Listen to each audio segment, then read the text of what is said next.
Daughters of courage, architects of grace.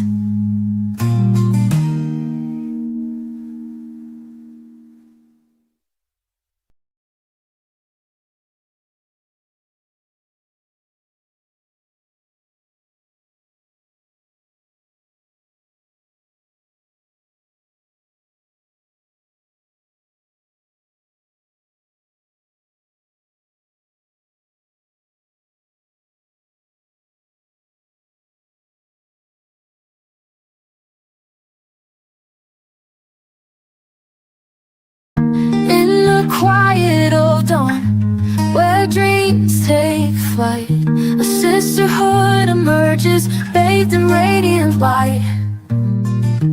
From six to countless, we gather as one, igniting purpose. Our journey just begun. We're the Radiant Women Growth Network, daughters of courage, architects of grace. Guided by wisdom, we find our sacred space, shining with purpose and passion, forever aligned. Conversational fireside chats, laughter in the air, honesty our currency, vulnerability laid bare, encouraging each other, celebrating the climb. We're woven by resilience, a tapestry of time. We're the Radiant Women Growth Network, daughters of courage, architects of grace. Guided by wisdom, we find our sacred space, shining with purpose and passion, forever aligned. We're the Radiant Women Growth Network, daughters of courage, architects of grace, guided by wisdom, we find our sacred space, shining with purpose and passion, forever aligned, forever aligned, forever aligned.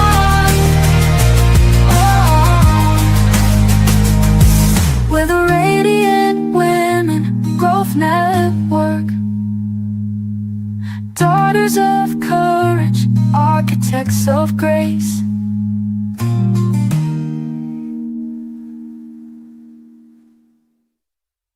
What if you could shine so brightly that you illuminate every room you enter? What if your light could transform not just your life, but the lives of others across the globe? Welcome to the Radiant Women Growth Network, where ordinary women discover their extraordinary purpose. We're a global tribe of women who refuse to dim our lights. Women who believe their God-given potential is meant to change the world. Here, you'll find the resources to break through every limitation, the inspiration to chase your biggest dreams, the sisterhood that lifts you up when the world tries to tear you down. This is where faith meets action, where dreams become reality, where you stop playing small and start living radiant. Your light is needed in this world. Your voice matters. The question isn't whether you're worthy of transformation. The question is, are you ready to shine? Join hundreds of women who are already radiating their light across the globe. The Radiant Women Growth Network. Become a radiant woman. Now. What if you could shine so brightly that you illuminate every room you enter?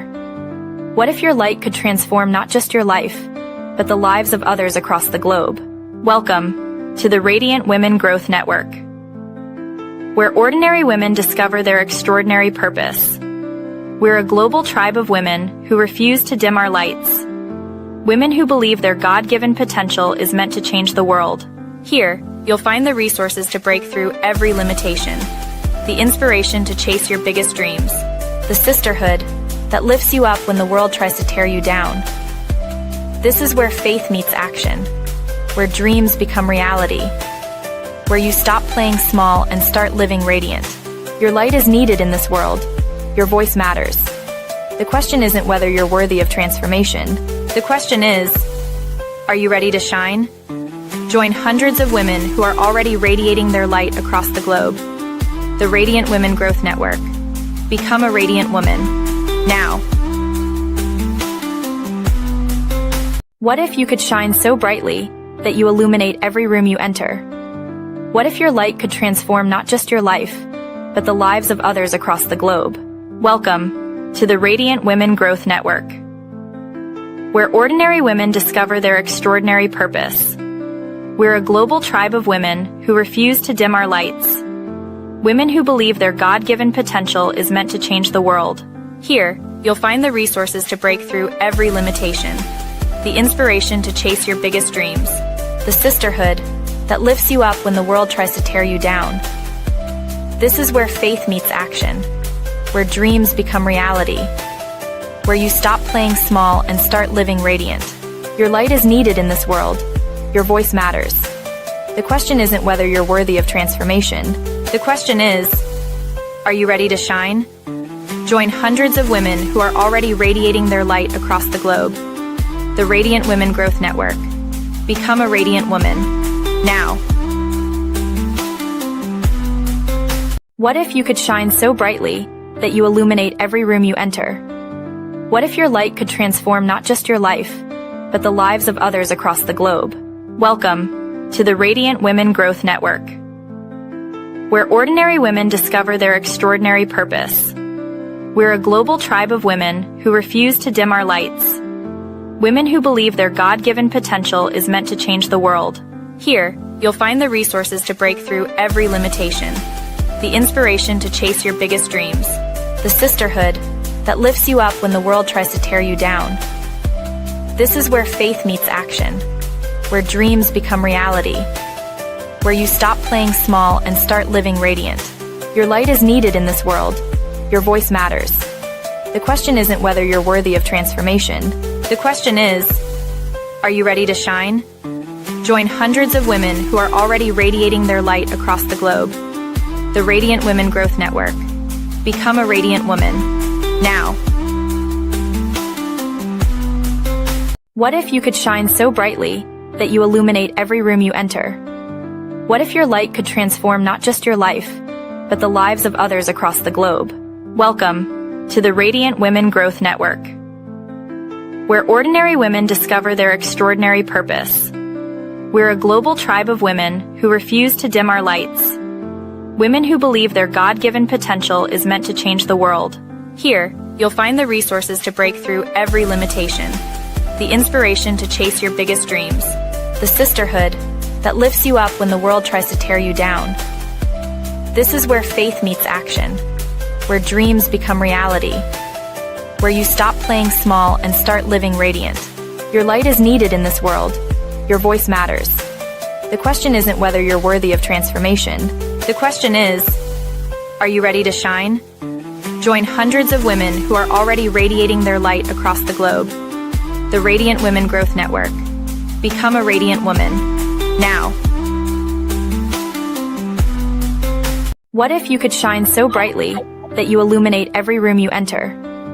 What if your light could transform not just your life, but the lives of others across the globe? Welcome to the Radiant Women Growth Network, where ordinary women discover their extraordinary purpose. We're a global tribe of women who refuse to dim our lights. Women who believe their God-given potential is meant to change the world.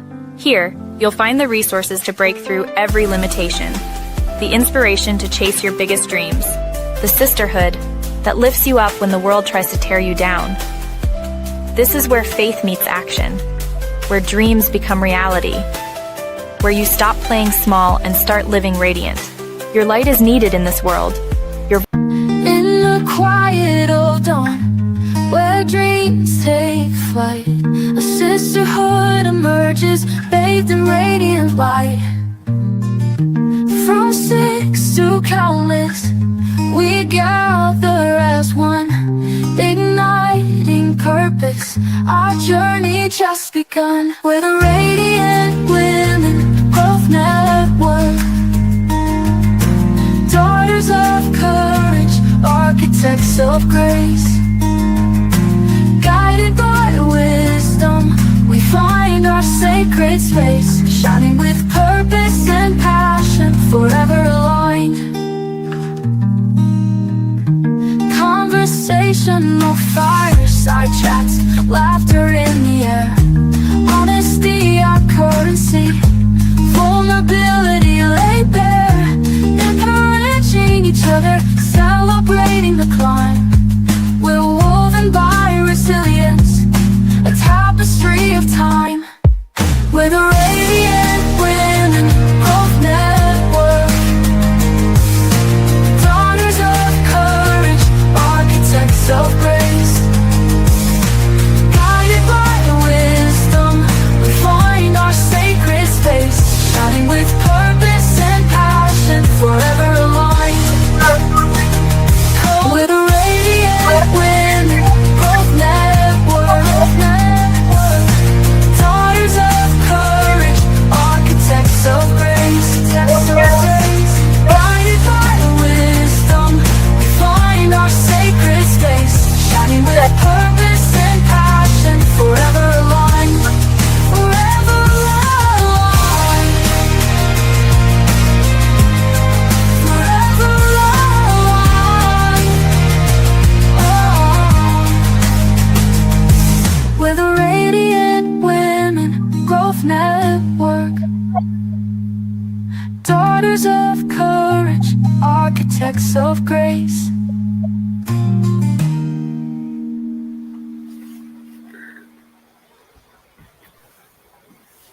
In the quiet of dawn, where dreams take flight, a sisterhood emerges, bathed in radiant light.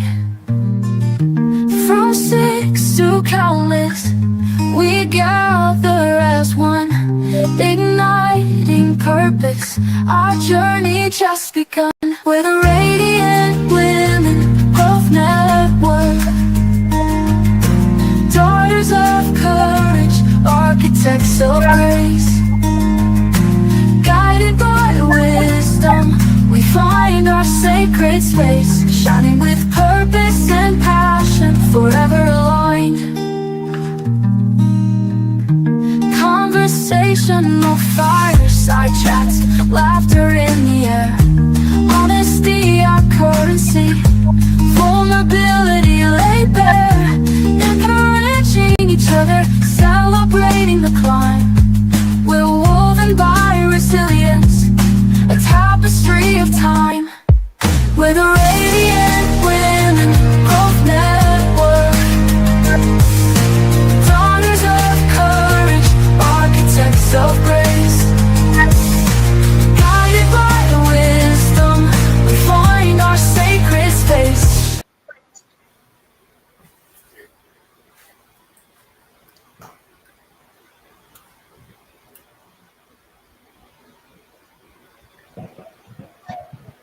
Hi, Sandra. Good evening.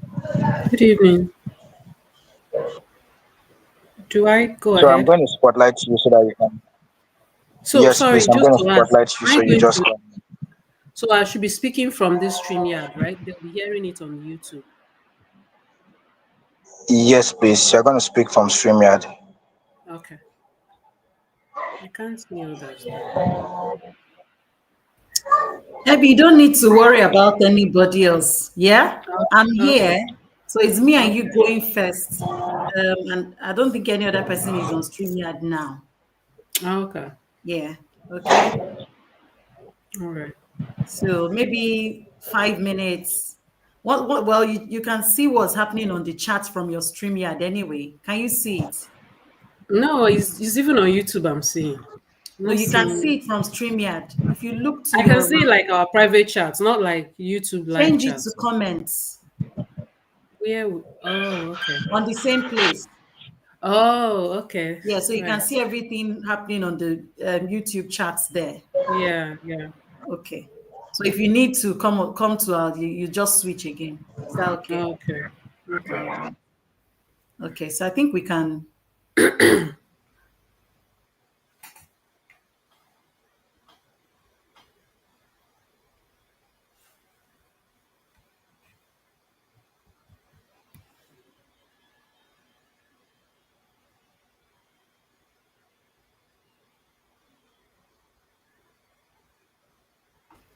But when we are speaking, when you are speaking, change it to private chat because that's where you can hear where. Oh, Yeah, if they have anything to tell me or something. go to the chat. Somebody they said they can hear us there.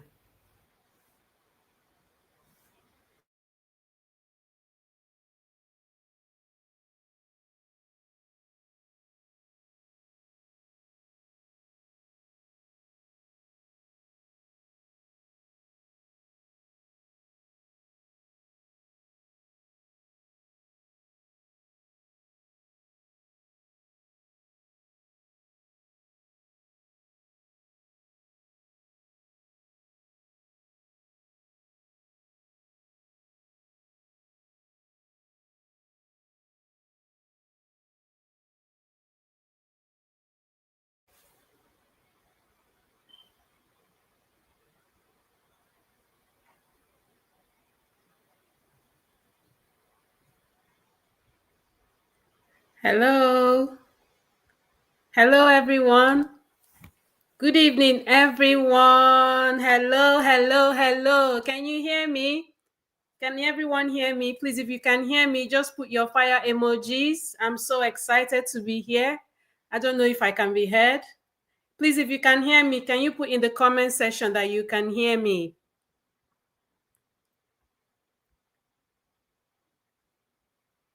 Hello? Hello, everyone. Good evening, everyone who is excited to be here. Finally, the D-Day is here. Our Radiant Women Conference 2.0. Today, we have been so excited. We've been anticipating this day, and finally, it is here. Oh, thank you so much. For those that can hear me, oh, okay, so I can be heard. So I'm so excited to be here. I'm very happy, and I am very excited to hear our amazing speakers. Put your fire emoji, show your excitement. If you're excitement, put your favorite emoji. My own is the fire emoji that I love. Just put it to show signs of support that you can hear me and you can see me. So finally, we are here. Our conference is called the Radiant Women Crowned with Purpose. Thank you so much. You people are busy looking at me. So thank you so much for joining. I'm so excited. Yay. Can you please put your emojis? I can see the chat is booming and I can see everyone. And tell us where you are coming in from. Tell us where you are joining us from. There's a lot of people joining us from all over the world, and we are so happy to see the reach that we've gotten to, and we are so happy to have you all with us today. There's so much value to be gotten from these 2 days, just 2 days, but there's a lot of value to be gotten from it, and I'm very happy to have you all here with me. So I would love to see where everyone is joining from. Me, I'm joining here. I'm right here from the United Kingdom. Anybody else, please? Okay, I can see Hepzibah Enyadike. She says she's joining from Port Harcourt. Put in where you're joining from and put in your favorite emojis. Oh, thank God the day is finally here and I'm so happy. We had this conference last year, and it was so much value coming from it. It was life-changing. There was just so much information, and we didn't even know that we're going to have it this year, but thank God that we are having this year, and we are so expectant. We know that this year is even going to be better than last year. So if you didn't join last year, you also get a lot this year. You don't have much to miss out, hopefully. But we know that this year is filled with lovely speakers. They have so much busting to tell us, and we can't wait to hear it. Yes, I have Ekanem. She's joining from Uyo, Akwa Ibom. Nkem Gold is joining from Benin City, and Rachel is joining from Lagos. We have Uche Chika joining from Owerri. Oh, and we have someone from Nairobi, Kenya, Valerie. Oh, and lots of us. There's Confidence from Abia State, and there's Glory from Lagos, Nigeria as well. Oh, I'm so excited. The things that social media can do, you can be somewhere and you're getting to meet amazing people from all over the world. We've got Yetunde joining from Ogun State. Thank you guys so much for honoring this and for being here today. You are not going to regret it. You will have lots of value and information to propel you to be your authentic self, to be you, to shine forth wherever you find yourself, and to shine like lights that we have within us. The power is within us. We just have to shine it out. And we are going to get the necessary knowledge that we need to do so much that God has called us to do. Sometimes you just need one or two sentences or information to push you to do that thing that has been coming into your mind. And I'm so happy that we are all here today. Thank you so much, so much, so much for being here today. I'm so excited. And just we're not going to take much of your time. I'm going to be inviting the convener of this conference, the Radiant Women Conference 2.0. This is the second one. And we're going to be inviting Mrs. Chinwema Essien to join us so that she can start this conference off, and we will not waste much of your time, but you're not going to regret being here. You will have lots of value and knowledge, some things that you've never heard before. So bring your pen and paper, be ready to unlearn a lot of things, the things you think that you know, but you don't know. You know, it's different when you don't know and you think you know. But if you are open-minded and ready to learn with your pen and paper, you will get a lot of knowledge and value from this conference. So without wasting much of your time, our convener and our leader in the Radiant Women Conference, Mrs. Chinwema Essien. So just sit back and wait. Her bio will be played soon. Thank you. Chinwema Essien is a dynamic personal development coach, acclaimed author, and clinical nurse specialist who has dedicated her life to empowering women on their journeys towards self-discovery and fulfillment. Known as the Radiant Woman, she combines her extensive healthcare expertise with a profound understanding of personal development to create transformative frameworks that guide women to overcome limitations and emerge as the highest versions of themselves. Her coaching approach is built on the pillars of empathy, confidence, and unwavering optimism. As the founder of the Radiant Women Growth Network, she has created a vibrant community fostering holistic development for women of all ages. Her commitment to illuminating the path for others is further demonstrated through her powerful publications, Cultivating Healthy Relationships for Women, Woman Emerge, and the Radiant Women Growth and Success Journal. Chinwema currently practices as a clinical nurse specialist in Parkinson's disease and movement disorders with the National Health Service, NHS, in England, and is a respected member of the Royal College of Nurses. Her unique blend of clinical expertise and coaching acumen is enriched by her training as an associate family life practitioner from the Institute of Family Systems Engineering and Development, Africa.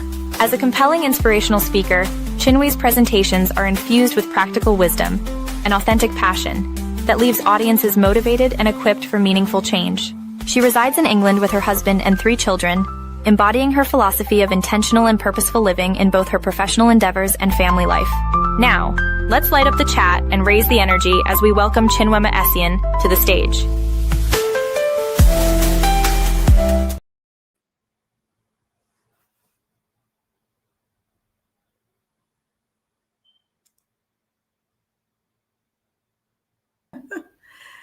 Hello, everyone. Thank you so much, Sandra. Thank you for that very, very warm welcome.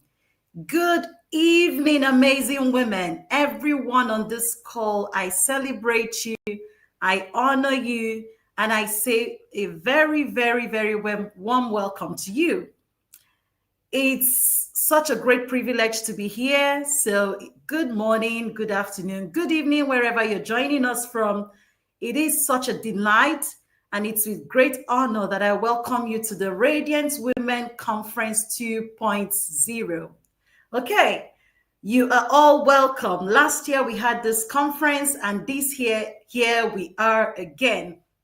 We give God all the glory for the opportunity to be alive at such a time as this. And I want to assure you that the commitment that you bring to this place for the next 2 days will give you great reward. It will yield great reward in your life. You would look back and say, you were grateful. Your soul will be grateful that you made it to this conference.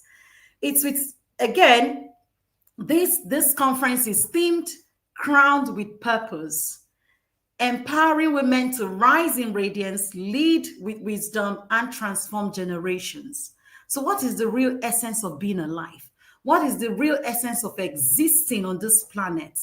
If we don't make a difference, if we don't leave footprints in the sand of time, why have we come to this planet then? So you see, God did not make anyone to just come and stroll through the earth and then return back to him. No, he created us for a purpose, and he has crowned us as queens and princesses in his kingdom for a purpose, with a purpose. So when God created you, he had a plan in mind. He had a purpose in mind. And I know that as we all navigate through life, through the different seasons of life, we encounter issues, we encounter experiences that tend to try and tilt our crowns or shake our crowns off. But be rest assured that you are in the right place. You are in that place where you will be shown how to navigate life successfully, flourishing and blossoming through every season. Today, we're not gathered here just as women attending a normal conference. Yes, there are so many conferences out there, but this one is not anything like you've seen. Okay, so get set. Don't miss any session. If you're in the group, go right now and begin to share the link to anyone who is not here. Get your friends here for them to be part of this awesome experience. We're not here just as women, mere women, but we're here as women answering divine summons. We're here as women answering the call of purpose for our lives. We're here because there is more within us that the world is waiting for. We're here because there is more light, there is more wisdom, there's more strength that we're yet to tap. There is more legacy that we can begin to build that is waiting to be unveiled. That is why we're here. And we're here to find out, how do we do these things? We're here to get equipped with tools, with skills, with knowledge from women who have gone through this different season and who are still walking the talk, women who have the experience of what it takes to be here, to be successfully navigating life in their own seasons. Now, in the next few minutes, I'm going to be sharing with us a little bit on a guiding thought for this 2-day conference. And I've termed this thoughts that I will share with us, I've termed it the power of a crowned woman, rising beyond limits to lead and transform. The power of the crowned woman, rising beyond limits to lead and transform. Before I proceed, I know we all know what a crown is, and I love the crown so much. In fact, it's such a beautiful ornament, right? But today, I want to let us know that the crown is not just an ornament of beauty, but it is a symbol of identity, of authority, and responsibility. The crown is not just an ornament of beauty, but it is a symbol of identity, who you are. It is a symbol of authority, the power that you've been bestowed as a daughter of God. It is a symbol of responsibility. If we remember, maybe, for example, I currently live in England, and we know what the royal family is like. There is the Queen, there is the King. Now we have King Charles III. And even back home in Africa, different kingdoms exist. And in these kingdoms, the kings have their wives or maybe their daughters who become queens or princesses who would eventually become queens. Or when the prince gets married, of course, his wife also becomes queen. But you know that position or the fact that you wear a crown is not just because you just want to wear a crown. No, there is a purpose for you to wear a crown.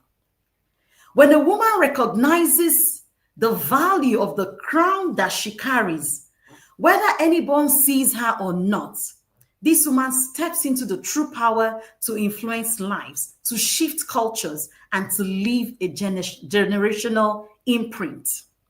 So you see, you're not just here for being on earth's sake. You're not just here to get married, have children, get a job, earn salary, or do business, earn income. No, you are here for much more. And as I go forward, we will see an account of a story in the Holy Book, which is the Bible. I'm a Christian, and everything I do is rooted on God's word. But if you're here, this is not a religious gathering. It is a gathering of women from every race, tribe, religion. We are one. Okay? So whatever I share, take that as a tool for knowledge, a tool of light for you to gain more insights into, what the world is about. So in the Bible, there is a 10-chapter book. Okay? There is a 10-chapter book in the Bible that gives a prose account of what it means to actually wear a crown with purpose. And I know you already know the book that I'm talking about. If you're here and you already know what book I'm talking about, put that in the comments. There is a 10-chapter book in the Bible that gives a prose account of what it means to wear a crown with purpose. Now, that is the book of Esther. I can't see your chats. I can't see anyone telling me that they know this 10-chapter book. Or maybe you don't know that the book of Esther has 10 chapters, right? Thank you, Sandra. Thank you, Uche. Yes, it's the book of Esther. I love that book so much.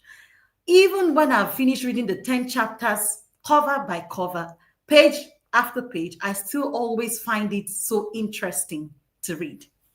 Now, I'll share some, a bit of insights or lessons from the book of Esther. We know how the story, the account of an event in the life of the Jewish people when they were under the rule of the Persians, right? We know about King Xerxes and his wife. He's also called King Ahasuerus. And of course, he had a wife before. What happened? His wife was a queen. She had a crown. And that was, who knows the name of this queen? So the first, the queen was Queen Vashti, right? So how did it come about that the king had to start looking for another wife? So if you haven't read this story before, or this is a popular story for anyone who has been in Sunday school and all, but yet we are going to touch a little bit, dive a little bit into it. So this story has it that this king was making merry. In fact, when I was reading it, it shows that the king was making merry in the 3rd year of his reign. He was celebrating, having people from all nooks and crannies around Persia and other countries around to come into his kingdom, and he was showing them how magnificent his kingdom was and everything that he had done. And this feast continued for 180 days in total. At the end of the 180 days, he started another feast for another 7 days, making merry with the people within his own region. And it was during this feast that this king decided, maybe under the influence of alcohol, we don't know, maybe just being merry and being happy, he asked some eunuchs, the people who serve him, to go and call his Queen Vashti, to appear before him and his friends. And of course, they were making merry with wine and all that. And what did Vashti do?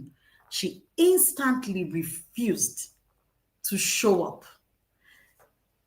I've read some theologians, I've read some accounts. They are not sure why Vashti refused to show up. Maybe she was just shy, feeling that, how can I show up before the king and all these his friends and all of them have been drinking and they'll just be looking at me. Maybe she had her reasons for not showing, but that was disobedience to her king, her husband, who was the king. And the king felt so angry. He got so angry that he sought counsel from the wise men, and he said to them, for this thing that Vashti has done, what should we do to her? You know the thing, one interesting thing when I was reading that was that he could have overlooked it. Vashti probably thought he wasn't going to take it seriously. After all, he's her husband. He would just overlook it. He would just forgive her. But no, this thing went beyond what Vashti expected. By the time the king sought counsel from his wise men about what he should do you know what? The wise men were worried about if they let this thing slide, other women will become rebellious to their husbands. If they allow Vashti to escape from being disciplined for disobedience to the king, they were worried that other women, if you haven't read that part, go and read it after today. And that was like a light bulb moment for me. I'm like, wow. That means these people actually understood that the crown, it simply means that the crown that Vashti was wearing has so much power that it can influence an entire generation of women to stop being respectful, submissive to their husbands. And that was the reason why they decided something had to be done. And the suggestion they gave to the king was, you need to start looking for another wife. We have to look for. So they went far and wide, and that was how Esther came into the whole of this picture. Now, Esther, who is Esther? An orphan girl, lost her parents really early. She's this orphan girl in the shadows. Nobody knew about Esther, a Jewish girl. It was a time where her family, the people of the Jews, were taken captive to Babylon and to Persia. Esther was a nobody in the grand scheme of things. But it shows you that when God qualifies you, when it's time for God to make that light shine upon you, you will definitely shine. Out of nowhere, there will be an opportunity for you to step out into your light. So my big question for you today is, are you ready? Are you willing to embrace that opportunity when it finally shows up? So there was this call for Esther. You know, the king was looking for other young girls and looking for virgins, actually, as the story had it. And Esther was part of these people because her granduncle, he's called her uncle, who was raising her, who was Mordecai, was able to get her to join. And he was her mentor. He was mentoring her throughout the whole period of that. Even though he didn't go into the palace with her, he was coming to stay in the courts of the palace, making inquiries about Esther's welfare. He gave her counsel throughout the process, and Esther listened. Another question for you: who is your mentor? Who are you listening to? Are you doing life on your own? Which community of women do you belong to? We can't do life on our own, and that is why we are all here, to learn from one another. The story of Esther continues. There was a period of preparation, and there was divine positioning. It says that Esther found favor in the sight of even the person that was coordinating the girls. This person was giving her whatever she needed. Esther found favor before God and before men. And I pray that as you go through these 2 days, the favor of God will locate you more than it has ever done before. Now, Esther had a mentor, yes. And during the entire time of preparation, word came to Esther, to cut the story short.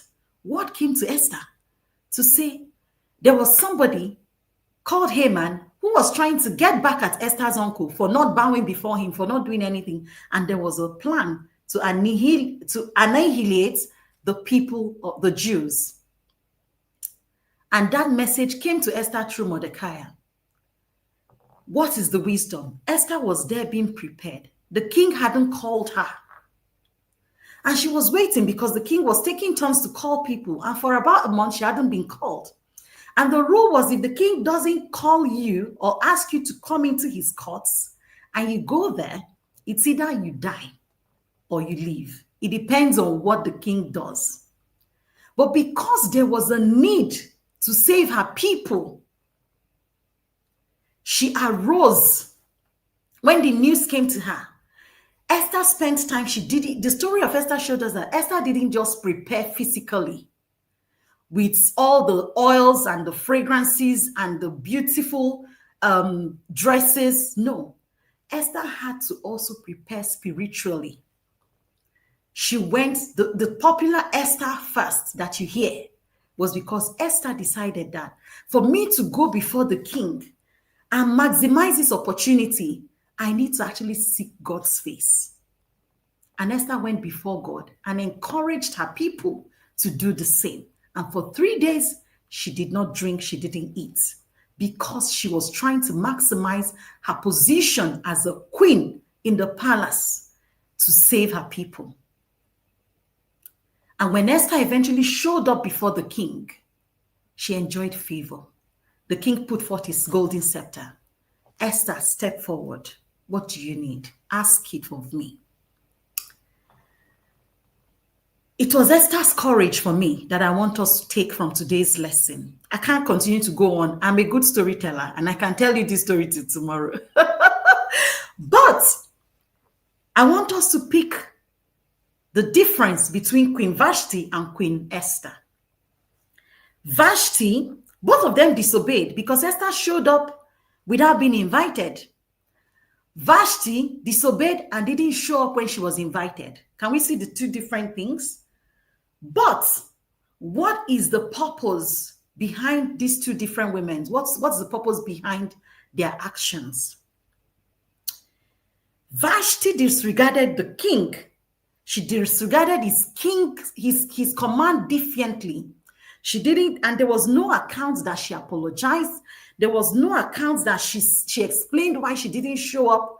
There was no account of that. We don't know that part of the story, but we're telling this story and gleaning from this story based on the accounts that we have.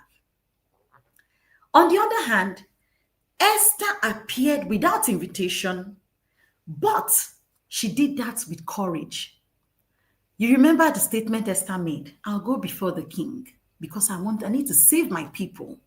I'm in this palace. Mordecai said, Esther, who knows if you're in this palace for such a time as this? She maximized her crown. She understood that she was wearing that crown with purpose and for purpose. She stepped out with courage, with wisdom, and with radiance. She prepared, both physically and spiritually. And that's courageous move that Esther made turned the tide for an entire generation for good. That was what spared the life of so many people. So what have you been called to do? What is that thing that you need to be showing up for? And you're allowing fear to hold you back. You're allowing doubt to hold you back. You're allowing people's opinions, external validations. What would they say? You're waiting for the perfect time. But while you already have what it takes to do what you need to do from within. So today, like Queen Esther, each of us carry a story. I've just shared a little bit about Esther's story with us. Every one of us under the sound of my voice, connected to this conference, we all have a call. We all have a story. Many of us have faced wounds and challenges, doubts, and even seasons of silence, seasons of difficulty that we're wondering, where do we stand? How do we move forward? But if you're here, congratulations, you're still standing. And if you're still standing, there is a way forward. And that is what we hope to hand to you in the next 2 days. This conference is more than a gathering. It is a movement. It's not going to end after 2 days. After 2 days, over the next 2 days, what you'll be experiencing is healing from within. Esther, who is an orphan, she must have suffered the trauma of losing her parents early, like some of us might have experienced.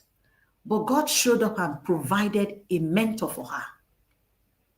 And maybe there's someone God is showing you today. There's a call that you're not listening to. I encourage us to pay attention. In the next 2 days, we'll be developing ourselves into the women that we are crowned to be. We're not crowned to play small. So many of us are still playing small. We're worried we can't show up on social media. What would they say? I don't have a beautiful house. There are so many excuses. These excuses, while they are valid, they will not give us results. And the world is waiting for the manifestation of the light that you carry. So it's time for you to begin to gain courage to step out, even when you're afraid. We would show you how to step boldly into visibility and leadership, and how to gain wisdom to build wealth. Yes, wealth creation needs wisdom. And that's why in the next 2 days, we'll be covering all of these things. So don't miss any session. Do your best to be here live. We'll also be touching on the issues that regards balancing family, leadership, and legacy without losing yourself. I was passionate. My driving motivation to do this is because as I journeyed through my own experience as a woman, I could see from other women around me what it means for them to play small, to shrink and hide because of where the society has placed us, because of where culture has said women belong. But I'm grateful that the tides are changing. And that's why as I grow, I want to carry other women along with me. Let's grow together. Because when a woman is equipped, a nation is equipped. If you change one woman, you change generations. That's why we are here. Okay? So my sisters, this is our Esther movement. We are here for such a time as this. If you have been sleeping before, wake up, because the world is waiting for the manifestation of your light. This world needs more radiant women, women who are crowned with purpose. And that's the movement that we have embarked on. And I'm grateful that you have all joined this movement. So I invite you with open hearts, stretch your vision, and prepare yourselves to be ignited, to be activated, because by the time you leave this conference, you will not just be wearing your crowns, but we will be embodying royalty, because that is who we are. Thank you so very much. And with this, I will be stepping aside and inviting our first speaker of the day, Dr. Ebun Fawole. I need you all to adjust yourself, position your seat, because deliverance is coming. Healing is coming. So open your hearts, and please, can we just have Dr. Ebun Fawole's slides? Thank you. Thank you so very much.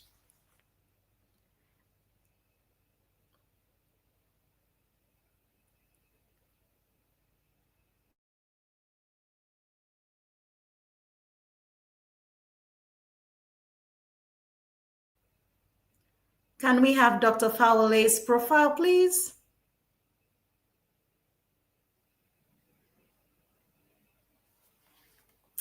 So while we're waiting for that, tell me what you took away from what I have shared about our Esther moments. Let me see. What is that one thing that you've taken away from this opening address?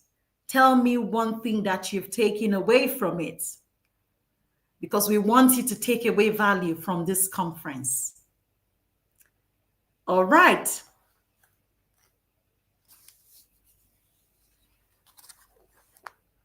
Yeah, I can see Catherine says, I will embody royalty. Yes, you are royalty. Sandra says we are called for a purpose. Absolutely. Can we please have Dr. Fawole's bio as we invite her? We are Radiant Women Crowned with Purpose. Thank you, Linda. That's amazing. Uche Chika says that the world awaits the shining of my light. Yes, you are right. The world, yeah. Love it, Mary. I hope after this conference, my purpose will start manifesting. It will. That's why you need to just have an open heart to learn, stretch your vision, dream big, and stop shrinking.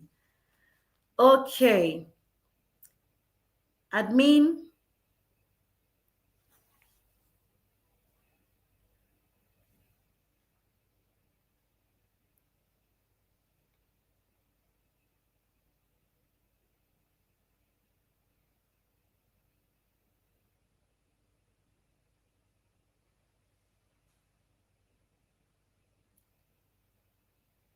Thank you, Valerie. Yeah, the crown is a symbol of identity, authority, and responsibility. Peace, Halifax, I will step out with wisdom and radiance.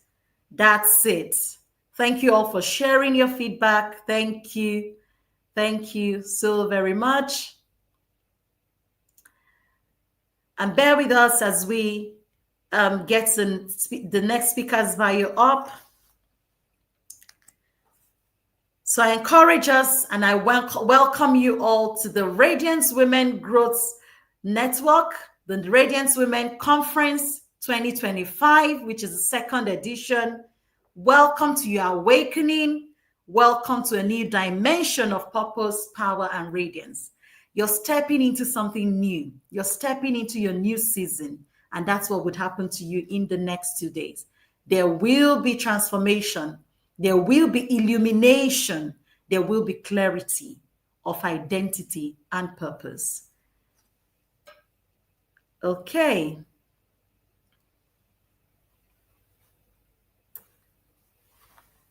Yes, Yetunde Lesomi, have a mentor. Amazing.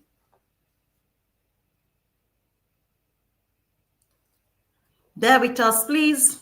I think we're having a bit of delay here. Bear with us.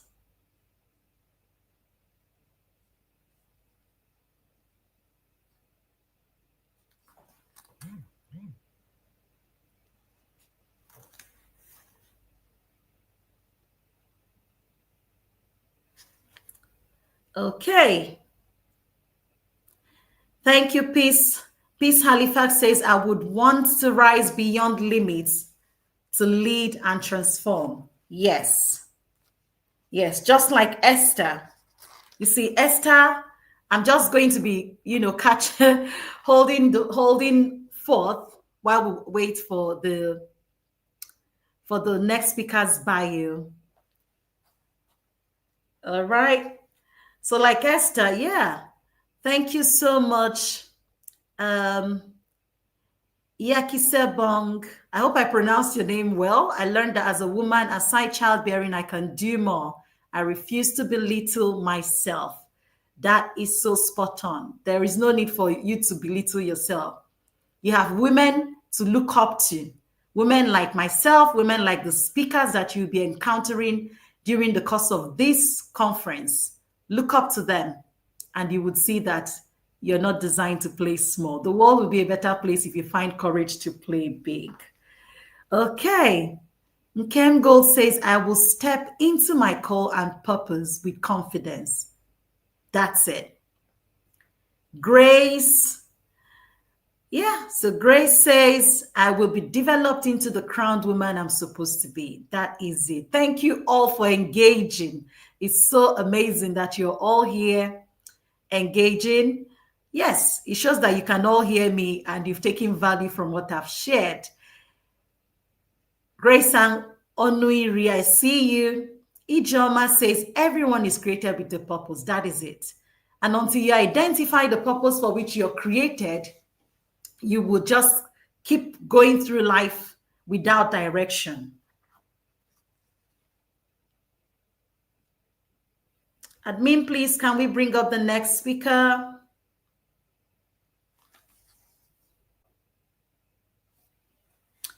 Mary Uchechuku. Yeah, Tina. Tina says there is a purpose for me to wear a crown. Yes. I emphasize that the crown is not just an ornament of beauty, but it is a symbol of identity, of authority, and of responsibility. So you don't wear a crown just for show. You wear a crown for purpose and with purpose. Yes, Mary says, like Queen Esther, I am crowned with big purpose that transform nations. Absolutely. Okay.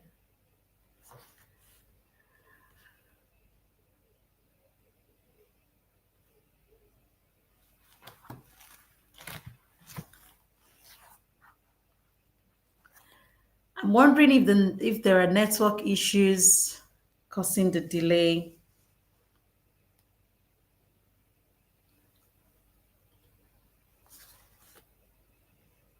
Oh, welcome, Dr. Ebun. She's here. Welcome, welcome. Please Thank you very much. let's welcome Dr. Ebun Fawole in the comments. If you're excited about this next session, I want to see you put the fireballs in the comments.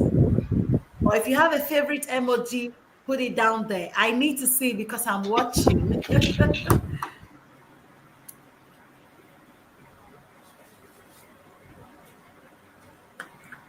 Yeah. Let's keep it coming before she takes over the stage. Let's keep it coming.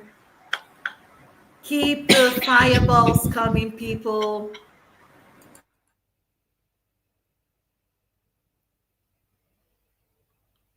Yeah, I see you. Let's keep it coming. Dr. Ebun Fawole is a visionary in the field of counseling psychology, an integrative coach and a family life therapist with a unique approach to therapy. With a PhD in counseling psychology, she also uses the tools of neurolinguistic programming, psychotrauma healing, and family system engineering to facilitate transformative change. She is the driving force behind Push Through Consults, now the Lavender Haven, a dynamic platform designed to shatter limiting beliefs, teach people the power of their minds, and illuminate the path to boundless possibilities in her clients. Within the organization, she nurtures two remarkable initiatives, the Balanced Women Initiative and Child Safety. The Balanced Women Initiative is a source of inspiration and empowerment, dedicated to equipping women with the tools they need to take control of their lives. In her role as a child safety advocate, Dr. Fawole is a beacon of hope for children in need, educating parents and caregivers on child scripting and protection. This initiative takes to the road, delivering vital education through school tours and providing support, counseling, and therapy to children who are confused, sexual abuse survivors, and children who are being raised by divorced parents. The lead therapist at the Sunshine Hub community, a safe and non-judgmental space for divorced men and women, which cut across people from Europe, Nigeria, and North America. She serves as the head of operations at the Center for Sex Education and Family Life. Through her monthly family meeting, she hosts professionals discussing all topics relating to family. Dr. Fawole is also a valued partner with the Oxygenator Coaching and a dedicated member of the Journey to Wholeness counseling team at L-Cube International. As an integrative coach, her compassionate counseling, coaching, and therapy sessions are a testament to her commitment to her clients' well-being. Please join me in extending a warm and respectful welcome to Dr. Ebun Fawole.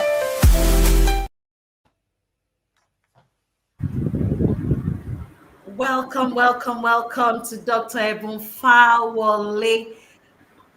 Come, are you guys ready for this session? Are you people sure you're ready for this session? Let's see the welcome. In the comments. Let's get it going. I'm going to yield the mic now to Dr. Ebun Fawole. Please take it away, ma. Thank you so much. It's such an honor to have you here, ma. Thank you very much. Thank you. Thank you very much. Please, I need you to confirm if you can hear me. Can you hear me, Chinwema? Yes, I can. Awesome. Thank you very much, Chinwema, and thank you for this beautiful opportunity to speak with the community, to this amazing group of women. I celebrate you all, and I just want to say at this point that this is a beautiful gift you have given yourself at this time of the season that we have found ourselves in our world, in this current world. How many of you remember that post-COVID, we're saying, post-COVID, let's expect something post-COVID. How many of you will agree with me? And I want to see in the chat session, how many of you will agree with me that what we thought will happen post-COVID is not what we are experiencing, because we are seeing way more than we projected. So I want to see in the chat session if you agree with me that it's been a lot in the world currently. Please let me see in the chat session. Yeah, Mary said she can't hear me. Please, can somebody confirm? Yeah, Fruta Venture said yes. All the post-COVID, what we are experiencing now. It's way beyond what we expected. And you know what that means? It means we are in an era where not even our parents can teach us how to navigate it.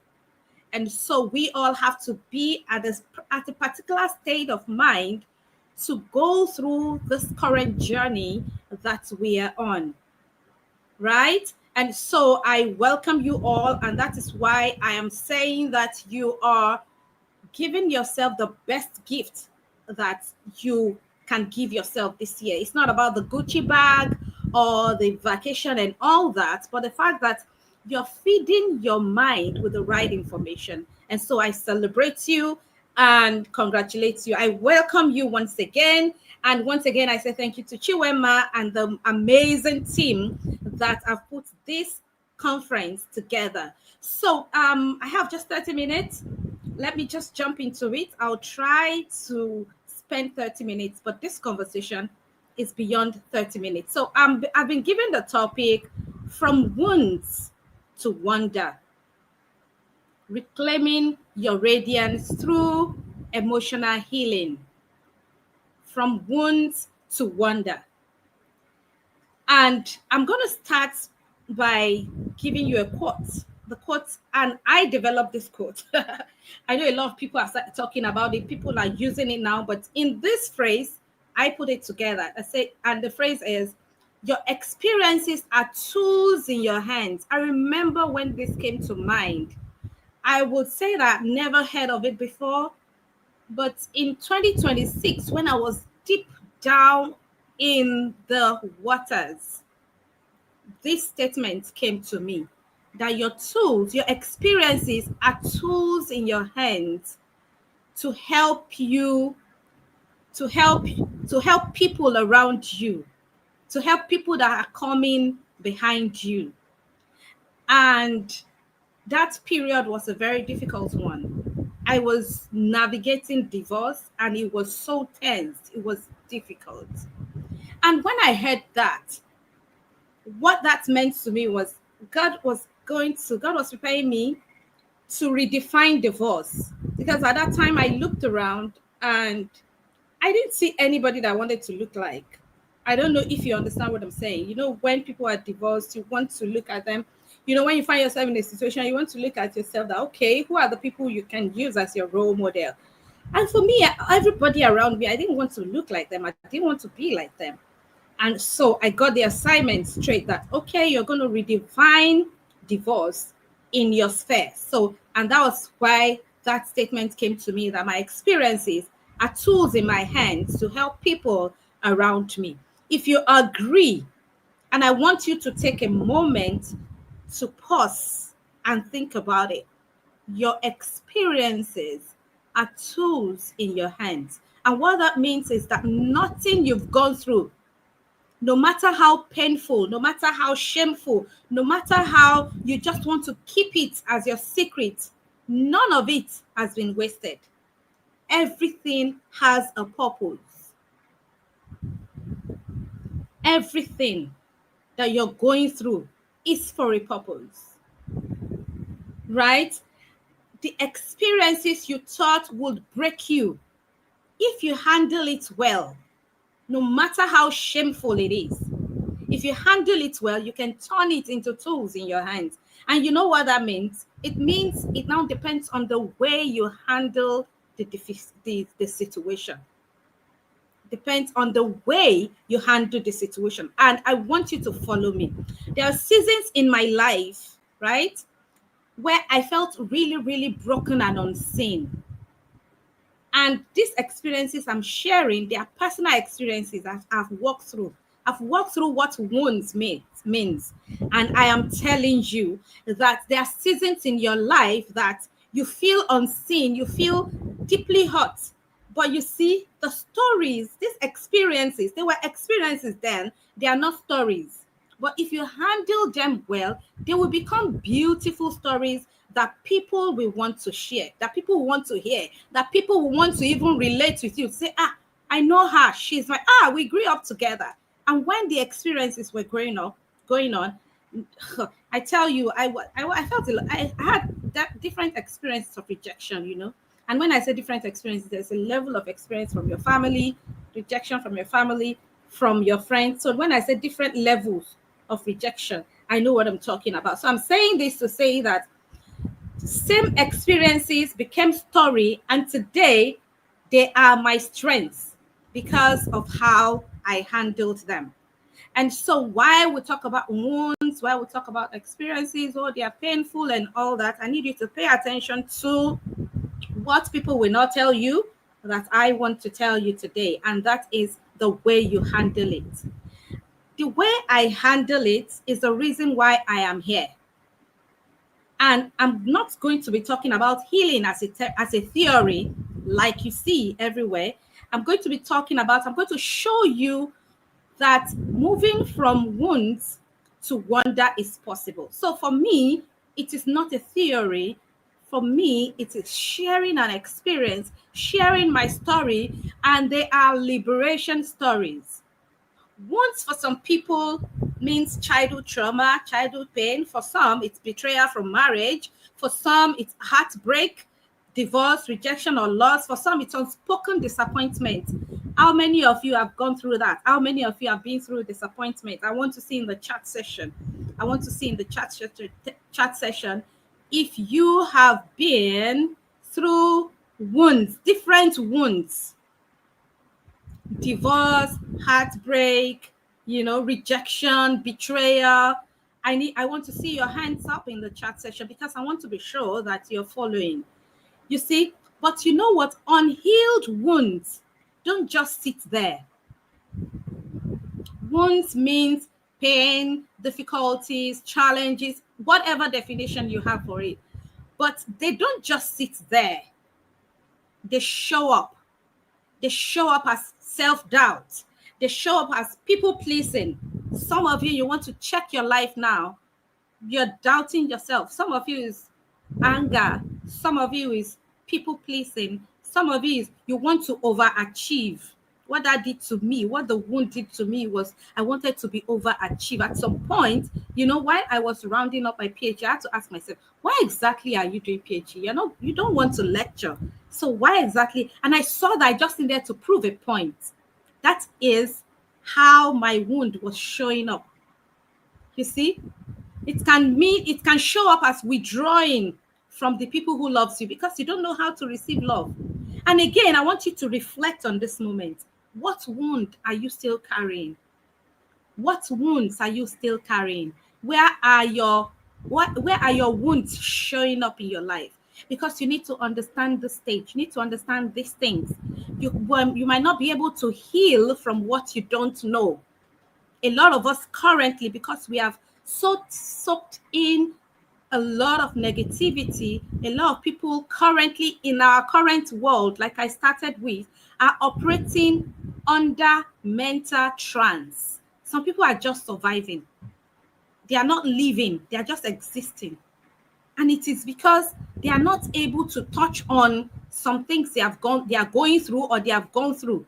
They are just soaking everything and the mind is taking it. So where are you still bleeding emotionally? Even though you are covering it up with makeup and you're smiling, people think, oh, everything is going on well for you. You want to think about it. Where is it showing up? Where is it showing up? So emotional healing is very important. Unhealed wounds leak.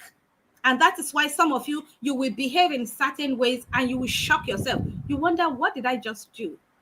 Some people, I work with divorced people, and I have experienced people come to me to say, if only I knew this that you're teaching me now, if only I knew about these things that you're talking about now, maybe my marriage wouldn't have broken. And it is because you had wounds that you took into that marriage. It might not be marriage, it might be anything. All I'm saying is unhealed wounds, they leak. Unhealed wounds leak. You bleed on people around you. You leak in your parenting, the way you relate with your children. You leak in your marriages. You leak even with your same-sex relationship. And people look at you and you tell them, this is just me. Anybody that cannot accept me like this is the way you were not created that way. You are not created that way. Something happened to you along the line that made you make up your mind to say, so maybe when that thing happened, it was just like a coping mechanism for you. But you have outgrown that period where that thing you need while you were striving, it's no longer useful for you when you need to thrive. It might show up in your career. And sometimes we don't even realize that we are living out of brokenness because it has become a way of life. But you just know that something is off, something is happening to me that I can't really talk about, and so you feel stuck. It is because you have unhealed wounds. And so we want to talk about wounds to wonder. We want to talk about how to embrace and radiate healing, emotional healing, because we don't know that emotional healing helps a lot. Right? We just close it, we leave it there. They say go for therapy. You said, I'm not a mad person. It's mad people that go for therapy. Or you say, I don't have money. They say, talk to a counselor. You say, I beg, counselor too has their own problems. But the truth of the matter is these people are trained. And because you did not pay attention to these things, you live by them. It now becomes a way of life to you. Healing is a process of walking through those uncomfortable truths, the hurting moments from childhood, the process. I'm saying again, that process of healing can be very, very exhausting. The process of healing, because you have to be vulnerable, can be very tiring. The process of healing, I remember, because healing is non-linear. Healing is not a straightforward thing. So up till now, I'm still healing from some things that happened to me as a child. And at every point in time, you know how we say life is a journey? At every stop, at every point on your journey of life, you experience some things that you need to drop. Right?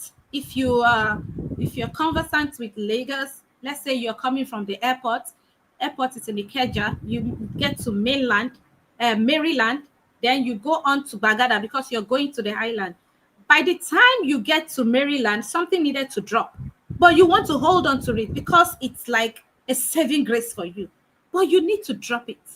And that is why it's a very, very exhausting process. Healing is very important. I'm telling you this because I want you to know that the process of healing is not easy. It is not comfortable, but it is worth it. And you want to embrace it. You want to embrace emotional healing on your journey. Remember, we're talking about wounds to wonder. You can't keep carrying on with your wounds and think people will wonder. When Chiwema sent that topic to me, I smiled because that is actually my reality. People look at me now and wonder, how did you get it? How did you do it? And that is what I want to share with you today. Healing allows you to love again. Healing brings peace. Healing restores your confidence. Some of you just want to be alone and you will explain it. You will justify it. I just like to be alone. I like my space. How many of you know that? I like my space. All these things is because something happened to you that you can't pinpoint. And so I am saying all this to say that healing restores your confidence. Healing allows you to love again. Healing allows you to trust again. And most importantly, healing allows you to live your authentic self.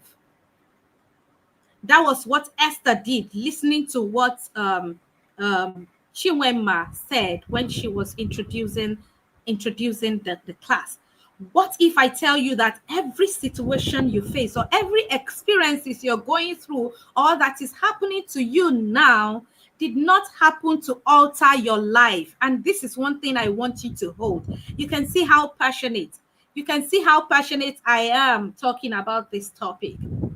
Every experiences of life, everything that you feel, why me and all that, they did not happen to you to alter your life. They are neutral. They are just one of those things, like we will say when we were growing up. And that is just what it is. it is you that interpreted it. It is you that gave meanings to them. It was because of the perceptions you have lived with, because of the experiences of life that has happened to you. And see, I am dropping the hints gradually. I'm not here to tell you 4 tools to 3 ways to and I want you to pick it. This is why I need your attention. I need your 100% participation, right? Everything that has happened to you, they did not happen to you to alter your life. They happen to you. They are meaning. They are situations that are part of your journey of life. Some of those experiences, they are to strengthen us. Esther had to be very resilient because of the experiences she had gone through. Can you imagine? Just picture it. Forget about the Bible story. Bring it to our current day. If Esther was to be in this present day, raised by the uncle, she was an orphan. Do you know the kind of life she would have gone through? They now say she should go and compete with more than 1,000 people. Do you know what that means? She has to be resilient. She has to be strong. And because of the experiences of life she's gone through, that helped her to go through the stress and all the experiences in the trying room, right? So you need to know that the meanings that you are giving those experiences, that is why they are overwhelming you. And guess what? You cannot pour from an empty cup. You cannot pour from an empty cup. You certainly cannot pour from a broken one. That is why emotional healing is not only optional, but it is very, very essential. The first thing I'm going to talk about emotional healing is that you need to recognize your wound. Recognize your wound. Acknowledge that you are hurt. Some people just say, no, I'm okay. I'm fine. No, nothing. Oh, it's okay. Don't worry. No. Acknowledge that you're hurt. Acknowledge the betrayer.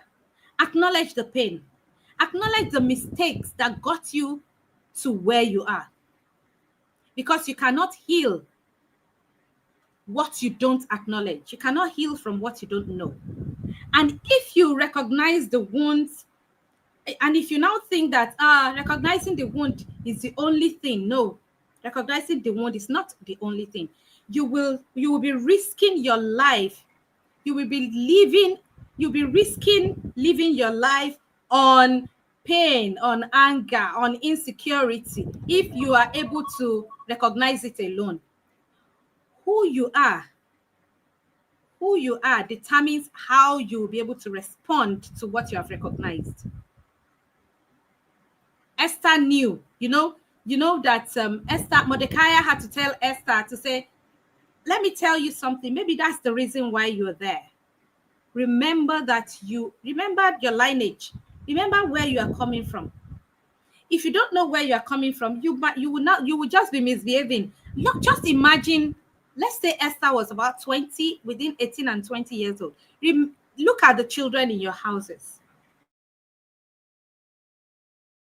Titled that they need to be told that, hey, you need to know, excuse me. And that's the way we're raising them.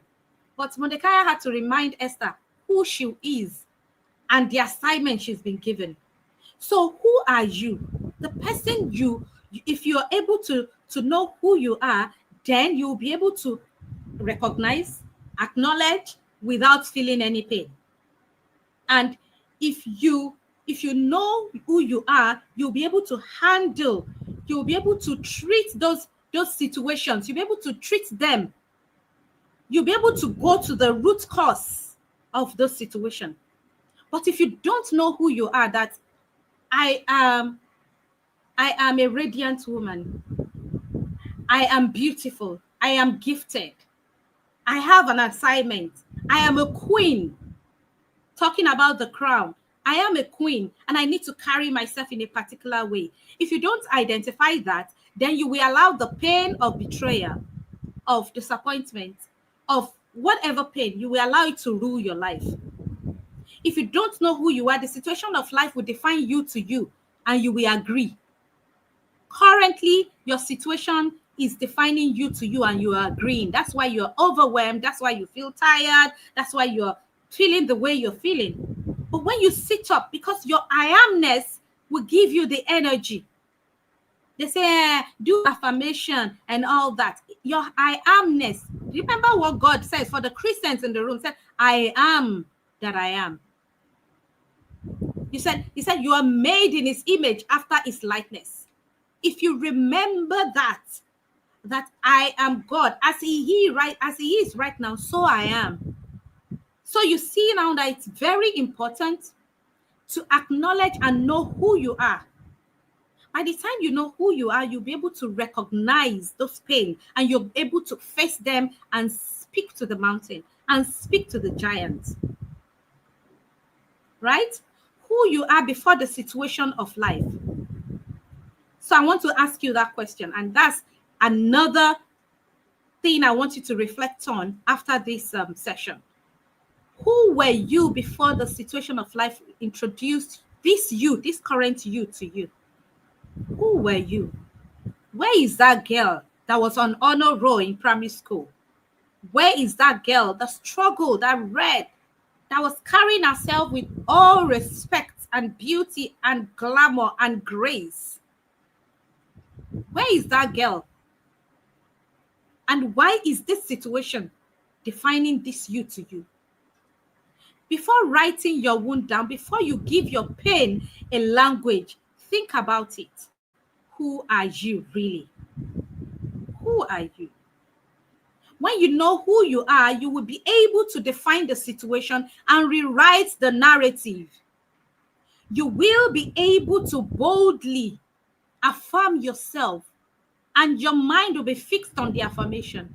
Your unconscious mind will be in alignment with your conscious mind. That's another topic for another day. Right? That's another topic for another day. You will be able to align. You will be able to align yourself to every affirmation, to everything that your pastor or your imam says in your church and in your mosque. You will be able to confidently say amen without self-sabotaging when somebody says something.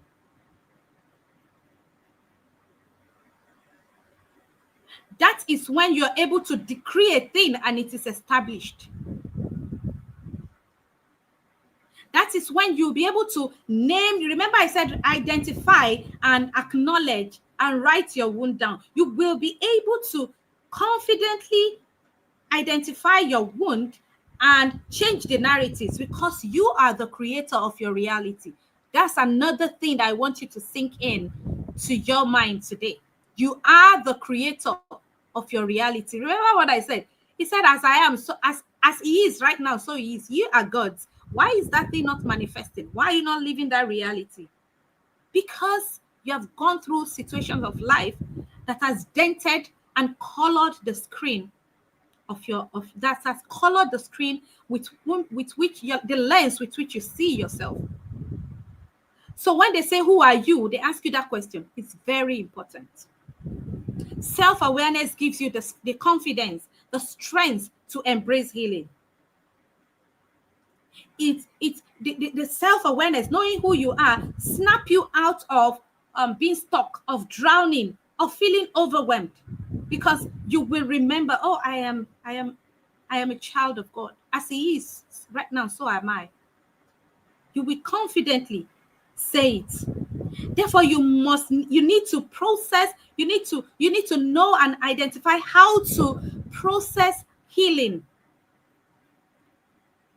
And trust the process. If you know who you are, some of us will say, yeah, we are going through healing process. It's a process. It's a journey. I just said it, that it's non-linear. It is not linear. It is non-linear. It is a process. It's a journey. It does not happen in 24 hours. Healing can take place in 40 days. Healing of your emotional wounds can take place in 2 years. And as you're going through that process, you are trusting the process. The power that helps you know that you're trusting the process is the fact that you know who you are. And you know that this is just a journey.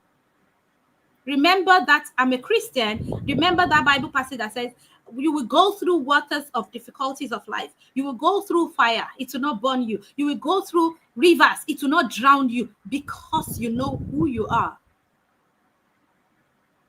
And so when I said you're lucky to be on this call at this time in our current world, the experiences we're going through, I know what I was saying. Saying that you need to challenge yourself to go back to who you are. Trusting the process will help you. Knowing who you are will help you embrace the fact that it is not your fault that you went through all those challenges you went through, but it is your responsibility not to stay there. It is your responsibility to reject whatever the situation of life is injecting inside you. It is your responsibility. At this point, I'm going to talk about forgiveness. Knowing who you are will help you know that forgiveness is not for the other person, but to free yourself, that it is for you. Knowing who you are will help you set your boundaries to say no without feeling any guilt. And even the times you want to say no, when you're supposed to say yes, you say yes. Why you put in the effort to make the work happen, to make yourself happy? Is it that you want to get up the bed in the morning to go for your exercise? You say yes, right? And you know what? They say affirm yourself. Affirmation, affirmation. When you know who you are, you affirm yourself confidently, because you will get to know that you are replacing the negativity. You are replacing the negative voice in your head with a nurturing one. And so you are affirming yourself. I am gifted. I am blessed. I am smarter than my teachers. You will say them confidently, because by the time you're saying all that, you are healing yourself. That's what affirmation does. You are healing yourself. And this is what we mean by emotional healing. I said it's a process. I said it's a journey. It can be overwhelming. At times it looks as if it's not working, but the truth of the matter is it is working. Then you'll be able to embrace your daily practices. Some of you have been attending seminars, you have been attending everything you see. It's good. It's good. But the reason why it's not sinking is because you are not embracing it from a standpoint of knowing who you are. You're not embracing it from a standpoint of that confidence, that human being that you are, that excellent woman that God has made you to be. And when you consistently do all that we have talked about, affirming yourself, doing your daily practices, by journaling, mindfulness, gratitude. You know how at the beginning of the year, we want to have a gratitude journal. All of us, we just want to set a goal and all that. What structure do you have in place? Healing is not about the speed. It's about the consistency. I know that some days you feel strong. Other days you may not feel like, you don't want to do it, and you just feel like, oh, you're back to square one. That's okay. That's okay. Tell yourself, I am Ebun. Forget the title. I'm a child of God. As He is, so I am. He created me wonderfully. And remember the things I've said today. Right? Remember the things I've said today. That your experiences are tools in your hands. That the situation of life, they are not meant to change who you are. They are not meant to alter your life. They are just there as part of your journey. But the way you approach it, the way you live by it, will determine how you will live, how you will come out of it. That's why you see two people who went through divorce, and you see the other one glowing, and you're wondering, how are you doing it? And the other one full of bitterness. The difference is because of the way they handled it. So I'm charging you today, as a radiant woman that you are, who want to radiate goodness, God's glory, who want to, without the makeup, wants to be sparkling, who wants to genuinely put on the smile. And they ask you, how are you? You say, I am in a fine form. I am fine. I'm beautiful. without self-sabotaging. You need to know who you are. And at this point, I want you to write out all your affirmations, all your I amness, because your I amness will help you. I will also ask that you need to seek support systems. You need to go for therapy. You need to go for counseling. I see mentors. I saw somebody wrote something about mentor. Get a mentor, right? Find yourself in safe communities. Who are the people? Who are the people you are hanging around? Is it people that after you have conversation with them, you feel deflated? People that when you want to do something, you talk about it, or you're feeling a particular way, they are feeding your fears. People who are telling you the things you want to hear. Are they the ones you're hanging around? If they are the people you're hanging around, then you need to do something about it. You need to change your network. You need to find yourself in a positive environment, right? When you consistently do all this, you are reclaiming your radiance. You begin to live from inside out, because all that process, all the healing process, affirmation, forgiveness, setting boundaries, your daily practices, all this, they are healing you from inside. And that is who you are. Who you are is not this physical thing. Who you are is who you are from your inside out. You're going to start living from your inside out. Radiance is not about your physical appearance. I've said that. Your wonders will emerge when your pain finds its purpose. When you find the purpose of why you are here, you know who you are and you understand your purpose, right? And here is when one woman heals. I hope you understand what Chiwema is doing. Chiwema is one woman who has healed, and she is not healing alone. She has brought all of us in the community.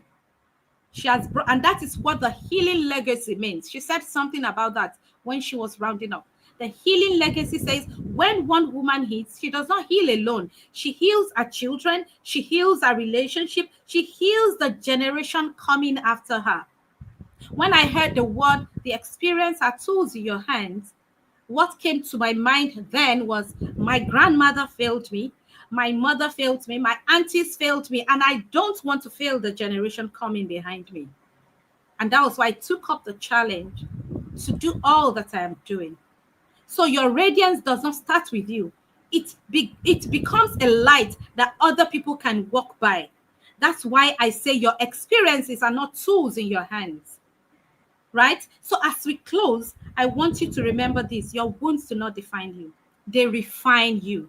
The fire that once tried to consume you is the same fire that will refine your gold. It's the same fire that will refine your gold. Don't run away from it. Don't run away from pains. Instead of saying, why me? Say, God, what is in this for me? What exactly? Am I saying it's going to be easy? No, I told you that it's going to be overwhelming. It's going to be exhausting. It's going to be painful. It's going to be stretching. And you know what? When you stretch a rubber band, how many of you know what rubber band is? When you stretch a rubber band, it does not return to the same size. And that is what God is using those experiences, those wounds. That's what God is using them for. And I want us to say all this together, wherever you are. I can't see your faces. I'm sure you can see me, but I want us to put your hands on your chest and say, I am not my wounds. I am healing. I am radiant. I am a wonder in progress. And that is who you are. You are a wonder in progress. I am a wonder in progress. My generation, the generation unborn, will talk about me. My name will be mentioned in my generation because the experiences I am going through today, they are tools that I'm going to use to heal the generation coming. Walk out of here today committed to your healing because your radiance is waiting to shine again. Arise and shine, ladies. Arise and shine because your light has come. Thank you very much, everyone. Thank you for listening. Thank you once again, Chiwema, for this amazing, amazing, amazing, amazing conference. Wow. Wow, wow, wow. Thank you so much, Dr. Ebun, for this powerful lecture this evening. I was just soaking it all in. I didn't want it to end, but it has ended. But we got a lot of value and interesting knowledge about it. So, everyone, I'm sure most of you don't even want this lecture to end. It was just power packed with a lot of information, a lot of knowledge, a lot of insight into what we all are going through. No matter who we are, no matter what we are, we all have one or two healings, one or two wounds that we carry. Forget all the makeup and the lipstick and everything. We all have one or two wounds that we carry. But Dr. Ebun here is telling us that we shouldn't let our wounds define us. Instead, let our wounds refine us. So we are so grateful for this lecture. Put your emojis, so everybody put your fire emojis. Oh, thank you so much, Dr. Ebun. This was so impactful. So many things that I didn't even know, so many things that you wouldn't even be thinking about, but she has brought it to our insight today. And she's telling us that wounds can show up in different ways. Everybody put in what you have learned in the comment section. Let me see what your insight, what you have learned from this topic, and get your questions ready, because we're going to ask questions at the end of this. When we have all the talks and all the lectures, then we'll do the question and answer session, okay? So the one thing that stuck with me is when she said your experiences are tools in your hands. Your experiences are tools in your hand. Don't let any experience go to waste, because you are learning something from it, and there's a purpose for which you have gone through it. So that those behind you, those around you, you can tell them, I went through this and this is what it did to me. This is how it is. This is how I got out of it. And she also said that as he is, so we are. We all have wounds. And if we don't get healing from these wounds, we are going to bleed around the people that we love. We are going to bleed the people around us. So we all have that responsibility to get healing. And we have our amazing coaches and our mentor here. There's a lot of resources out there to get healing. And this is so, so powerful.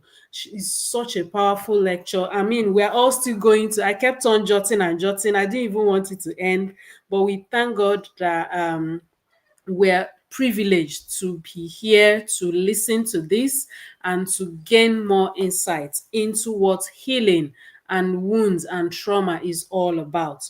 When you have wounds, it is not your fault, because a lot of us go around thinking there must be something I did that made this thing to happen to me. There must be something I did that made this to happen to, this person to do this to me, but it is not your fault. However, it is your responsibility to get up from it. It is your responsibility to seek help, not to remain there.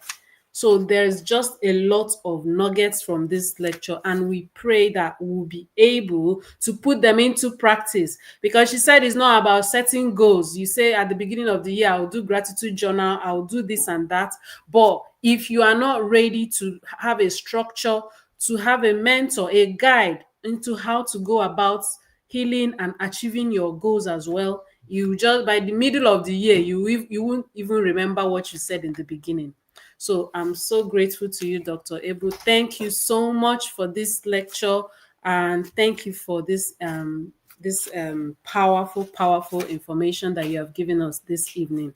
So with that, we are going to be going on to our next lecture from a very, very special coach as well, Coach Ogo Obweli. She's going to come on and give us another power-packed session.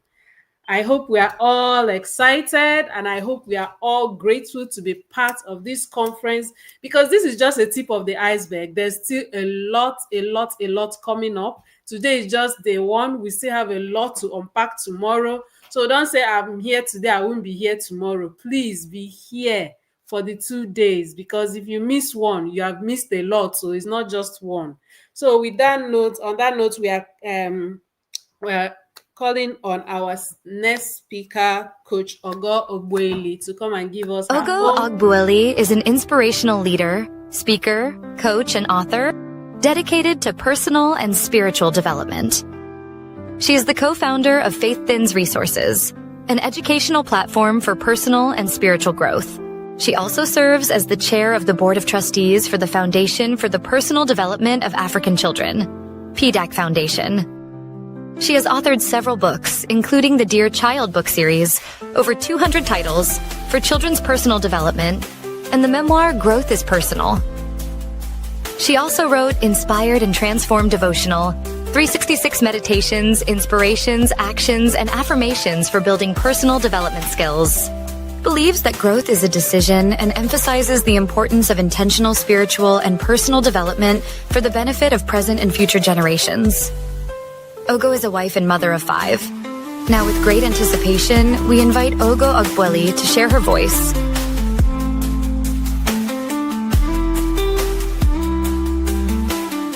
Ogo Ogbueli is an inspirational leader, speaker, coach, and author dedicated to personal and spiritual development. She is the co-founder of Faith Thins Resources, an educational platform for personal and spiritual growth. She also serves as the chair of the Board of Trustees for the Foundation for the Personal Development.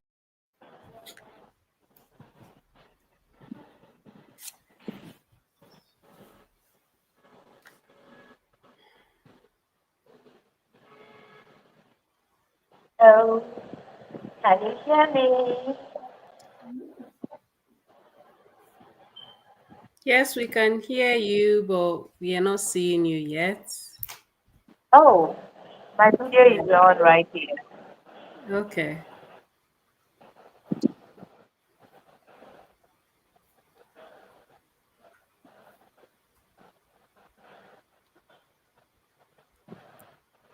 Can you see me now? We can hear you, Ma, but we can't see you yet. Oh, wow.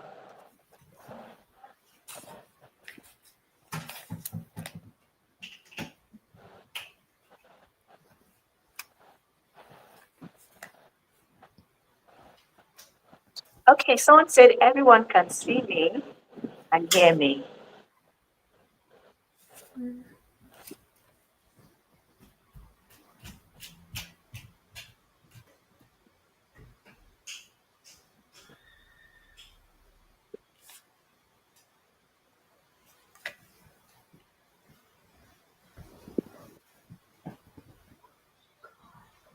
So can we go ahead then?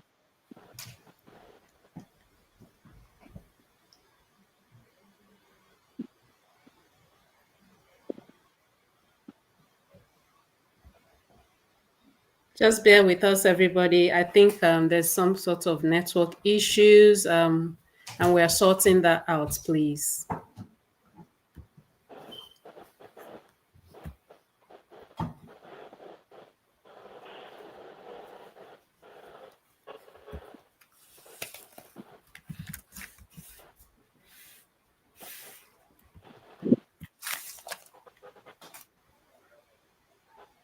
So while we are waiting for this to be sorted out, can we please welcome Coach Ogo into the session? Just put your emojis and welcome her while she's sorting out her network issues, please.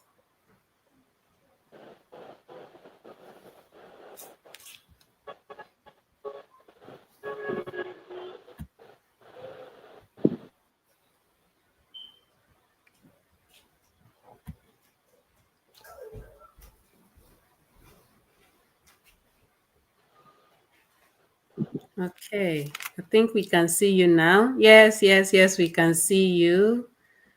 Welcome, welcome, welcome so much, Ma. Thank you for being here with us. Thank you. Good evening, everyone. I am so excited to be here. Thank you, my dear sister Priska. Thank you for this privilege of having me to speak at your conference. Thank you so much. I do have a presentation slide. I don't know if it can be shared or I can just look at my system here. I am super, super excited whenever I get the opportunity to talk to women because I know that we are special beings. We are really amazing humans. I celebrate everyone watching, every woman watching. I celebrate you. So I have been asked to speak on the topic, becoming the woman you were crowned to be. Becoming the woman you were crowned to be. And one of the scriptures that jumped out of me when I read it is from Psalm 8:5. It says, God has made us a little lower than himself, and he has crowned us with glory and honor. He has crowned us. We've already been crowned with glory and honor. Now we are talking about becoming that woman that you were crowned to be. So this is really about potential. Simply put, potential is, something that has not yet become. I'll give you an example. When my daughter was in primary school, I think she was about 7, 8 years old. She would always come home and wear my bra and put in some foam in there.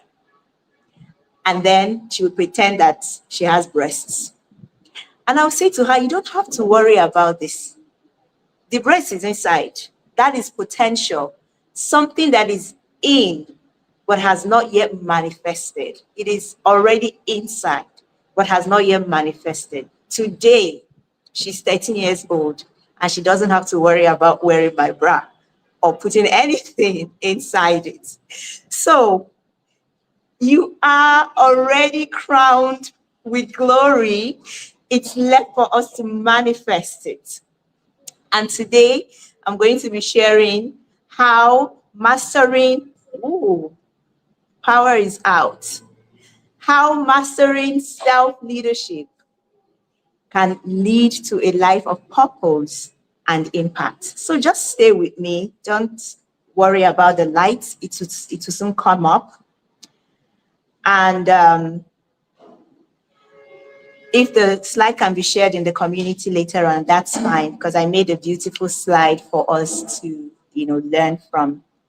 So this presentation is designed to guide us back to our true selves and to help us embrace the power that we already have within us. By the end of this presentation, you are going to be equipped with 3 essential skills: self-awareness, self-discipline, and intentionality. So you can become that author and own your own story, the story of your life. We all have our stories. We all have our unique stories. I strongly believe that everybody is supposed to be an author, because no 2 people's story is the same. And we all have something to learn from each other. So by the time we finish, you're going to be equipped with 3 skills that when you begin practicing the skills intentionally, you own your life story. Now, the path to leadership. This journey is an impactful life. The journey of your impactful life, it starts with you. It all begins with you. You cannot be absent in your own life story. It begins with you, and it begins with self-leadership. Self-leadership is the ability to lead your own self from where you are to where you want to be. That is self-leadership.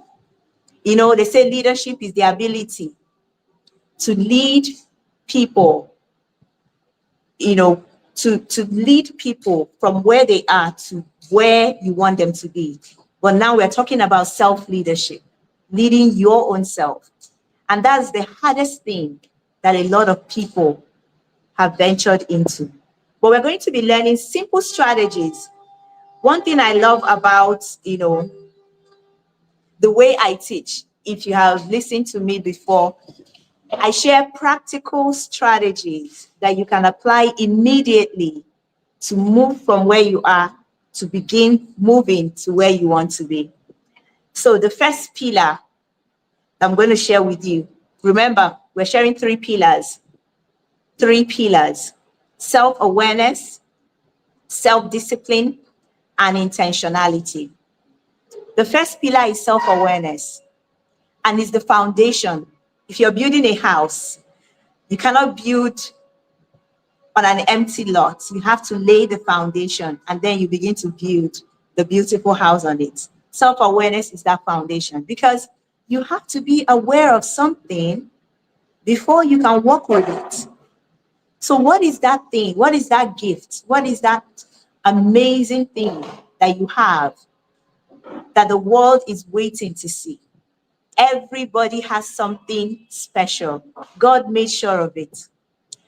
See yourself as a piece of a jigsaw, a puzzle.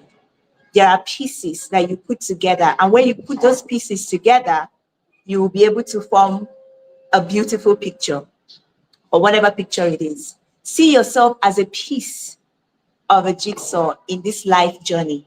You are important. You have something unique. If you are not present in that jigsaw, it will not be the same.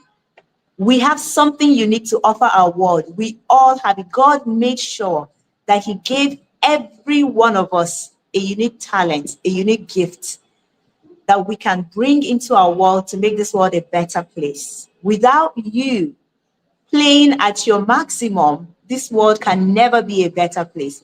And that is why we still have all the problems that we have in this world. Many of us are not bringing our gifts to the table. But by the end of this session, you will be equipped with practical tools to begin playing with your gifts. The first gift is self-awareness. The first pillar is self-awareness. Self-awareness is the very first step to change. This is a quote by Stephen Covey. Self-awareness is the courage to look at yourself honestly. It's about understanding your thoughts, your feelings, your beliefs without judgment. It's the ability to know who you are really, what you really want, and why you do the things that you do. Now, I'm going to be incorporating some of my story into this lesson. Before I started doing what I'm doing, I'm right here at my office at the Transformation Center. But before I started all this, I've been a full-time stay-at-home mom. I'm still a stay-at-home mom with 5 children. I didn't think there was anything I could do. I didn't have a nanny. I didn't think I have a talent. I didn't have a business. Nothing. It was just me and my children. And then I ventured into this knowledge that I'm sharing with you. And I started asking myself, who are you really? What are your gifts? What do you like? What are your talents? I started reflecting, and I realized a few things. And these are some of the questions that I would like you to ask yourself. Start reflecting. What am I good at?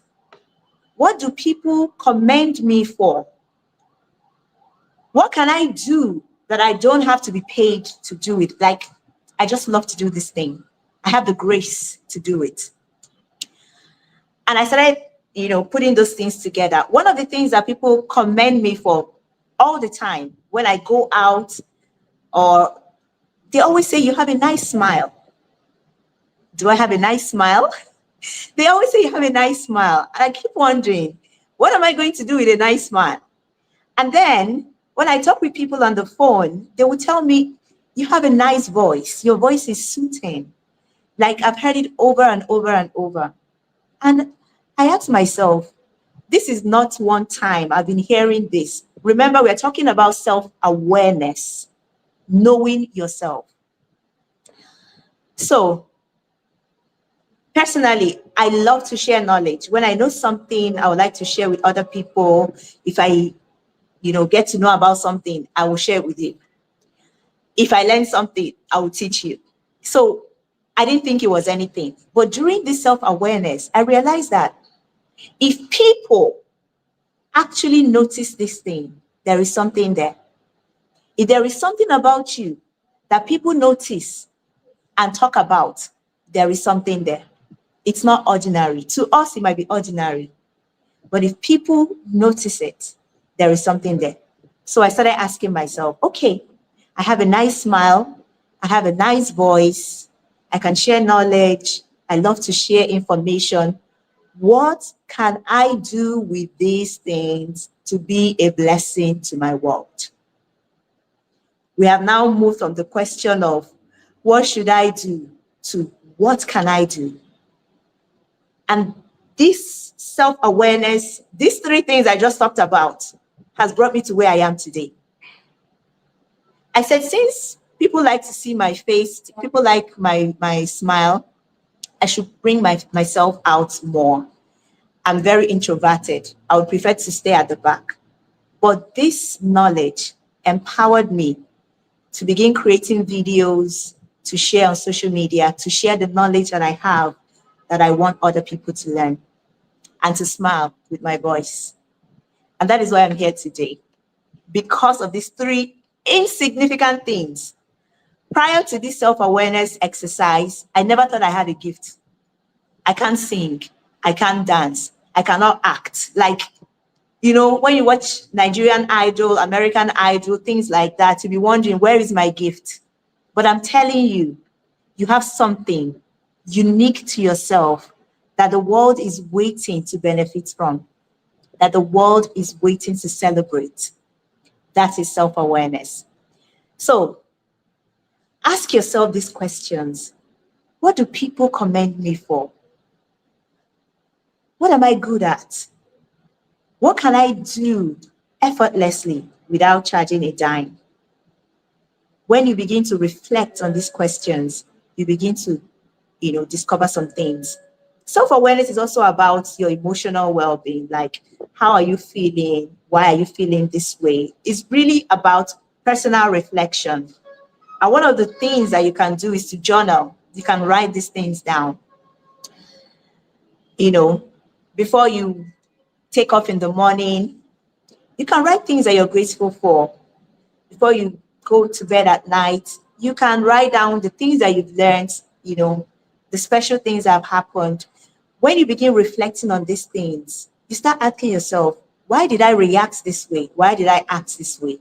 These are questions that help you to uncover yourself, because you're already yourself. You just need to introduce, as in you just need yourself to be introduced to you so that you can use the information to do something remarkable.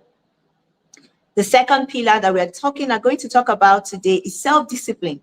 Self-awareness is one thing.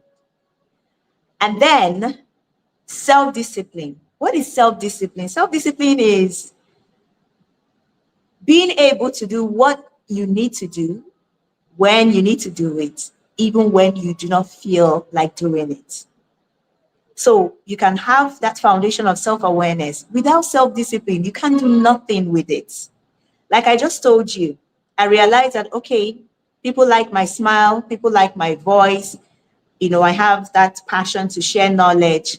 If I just have that information without the discipline of doing something with it, without the discipline of putting structure around my gift, without the discipline of sitting to nurture, to develop that gift, I won't be here speaking with you. Without that self-discipline, the world will not be able to see your gift. So self-discipline is very important.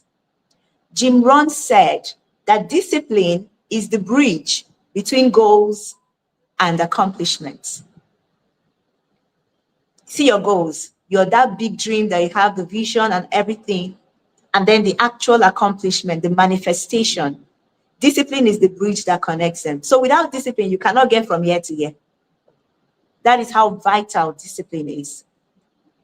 Self-discipline is self-love in action. It is the practice of making choices that serve your future self, even when it's hard. It's not about being perfect. It's about being consistent. If I begin to tell you the story of how I moved from being a full-time stay-at-home mom to authoring over 200 books and, building this PDAC foundation, it's discipline.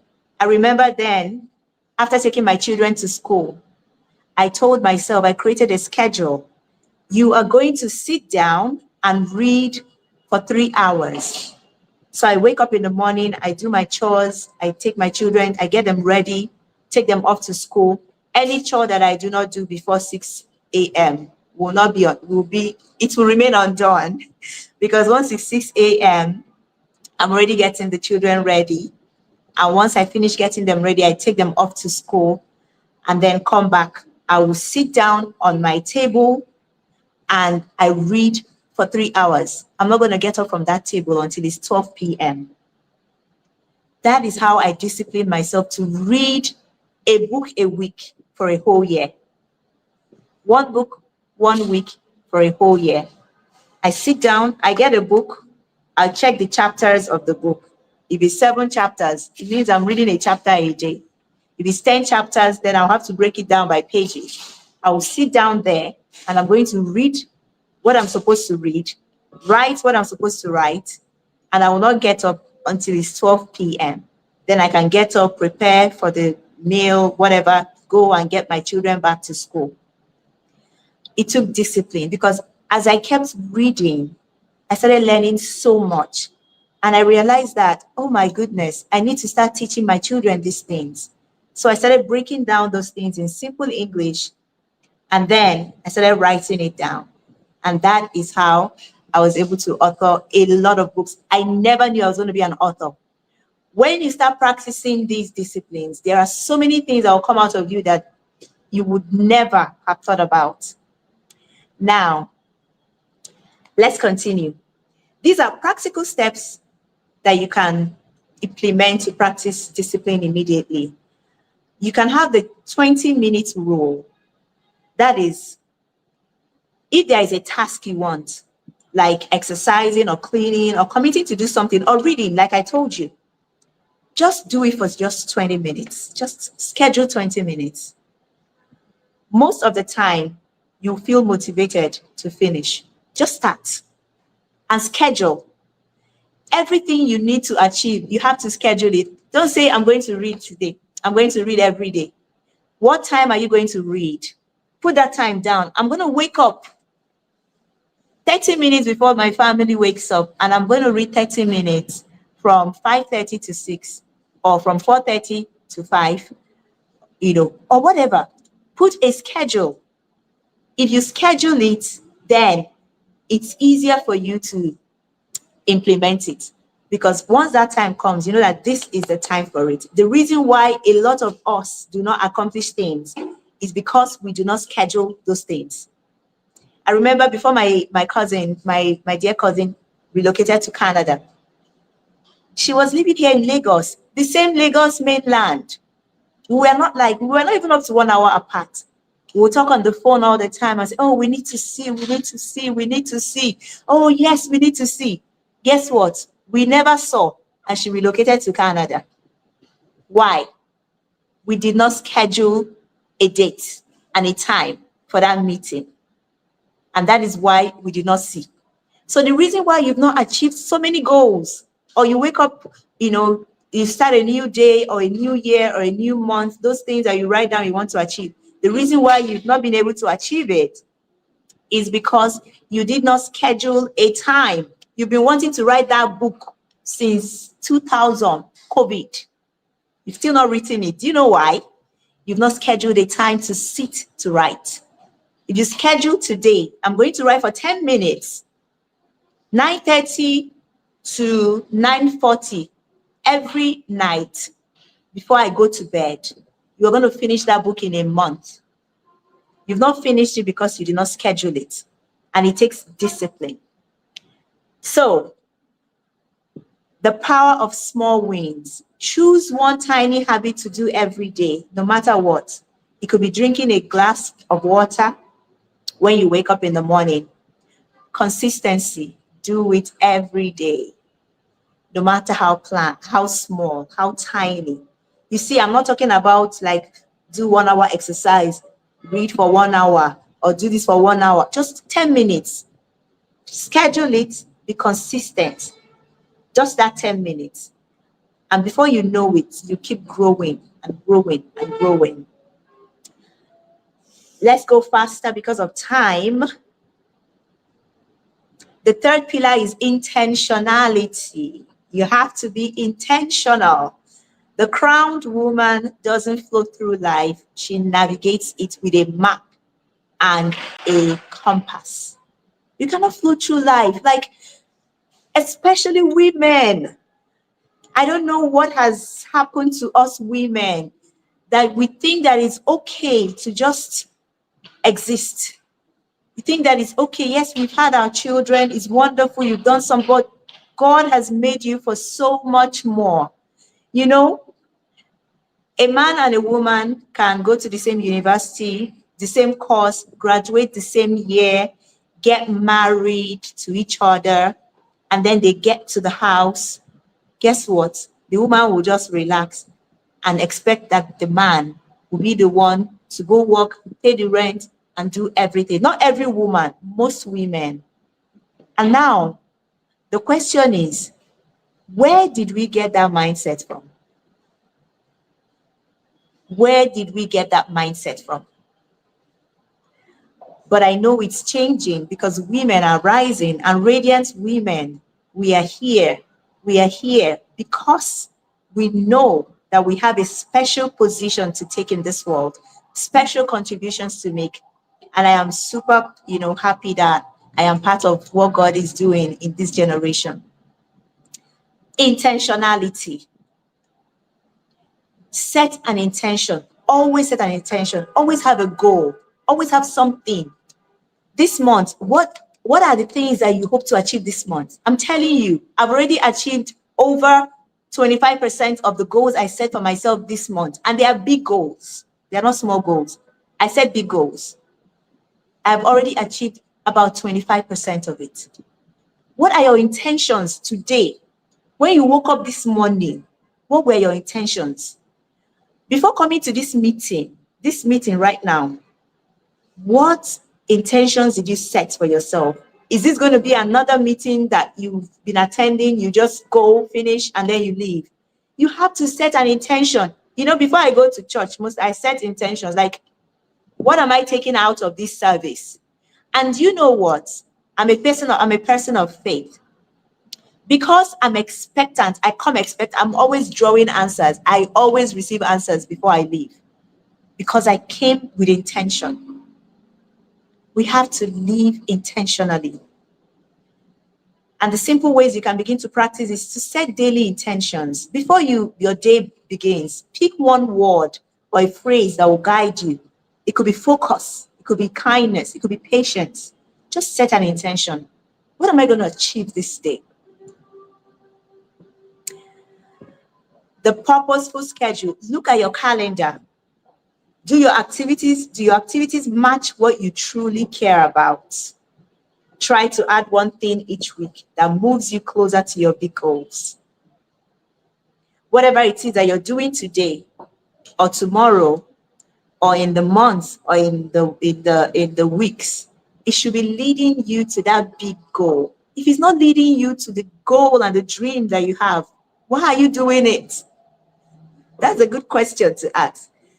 You're doing something that is not leading you towards your goal. It's actually removing you from, why are you doing it? And sometimes it's because it looks flashy, it looks beautiful, because every other person is doing it. And then you follow. Example, you're going to the east and you're supposed to come to the junction to take a car or a bus or whatever that will take you to the east. Then you get to the junction and then you see one fine car, brand new car that is going to the west. You jump in. That's how a lot of people have been living without intention. You jump in and you're going to the west.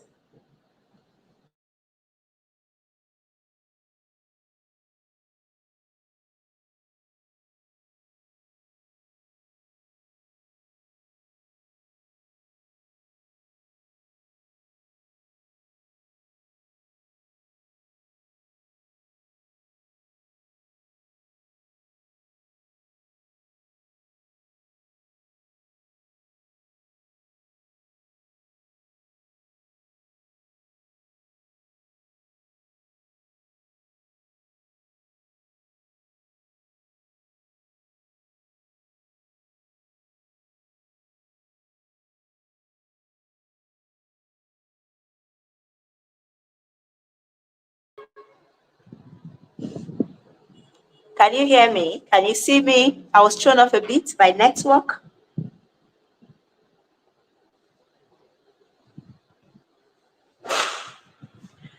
Okay. I believe you can.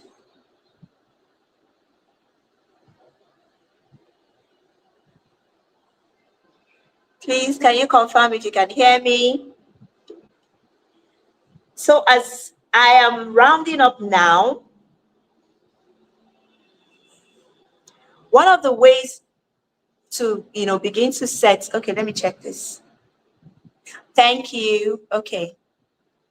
So finally, on this third pillar of intentionality, try tools like vision board. You can create a simple vision board on your phone. You can do a digital vision board on your notebook, or you can actually make a full-blown vision board and put it by the wall on your house. Add pictures and words that show you what you want in your life, in a year, in 2 years, in 5 years, and look at it every day. With this, it has a way of realigning your focus because it's before you and we become what we behold. The reason why we become what we behold is because we are seeing it all the time. Our focus is around it and we are taking intentional steps towards it. So in closing, I hope you have I hope you've learned something already, or you're learning something already. When you practice these 3 pillars, so I've stated the 3 pillars: self-awareness, self-discipline, intentionality. When you practice these 3 pillars, something amazing happens. Your inner purpose, which has always been inside of you, will begin to shine out. That crown of glory that you already have. Glory, light represents glory. You begin to shine. And when you begin to shine, what happens? Nations will begin to come to your light. Kings will begin to come to the brightness of your radiance. You begin to attract people to you when you begin to practice these pillars. You stop asking, what should I do? And then you start asking, what must I do? Remember, I told you how I asked that question. When I started discovering these things, I stopped asking, what should I do? A lot of people are still asking that questions. But when you begin practicing these 3 pillars, it's no longer what should I do, but what must I do? How can I use these discoveries to be a blessing to my world? This is the moment you move from living for yourself to living for a purpose. And when you live with purpose, you create impact. That is how to make impact. It begins with self-awareness. Now, how do you define impact in closing?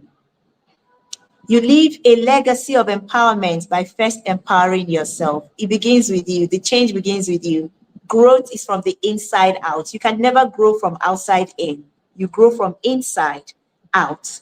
And some of these practices is internal. Nobody is seeing you when you're practicing it, but growth is taking place. And all of a sudden, they see this light burst out and they are wondering, how did you arrive here overnight? You have been investing in yourself. You have been growing.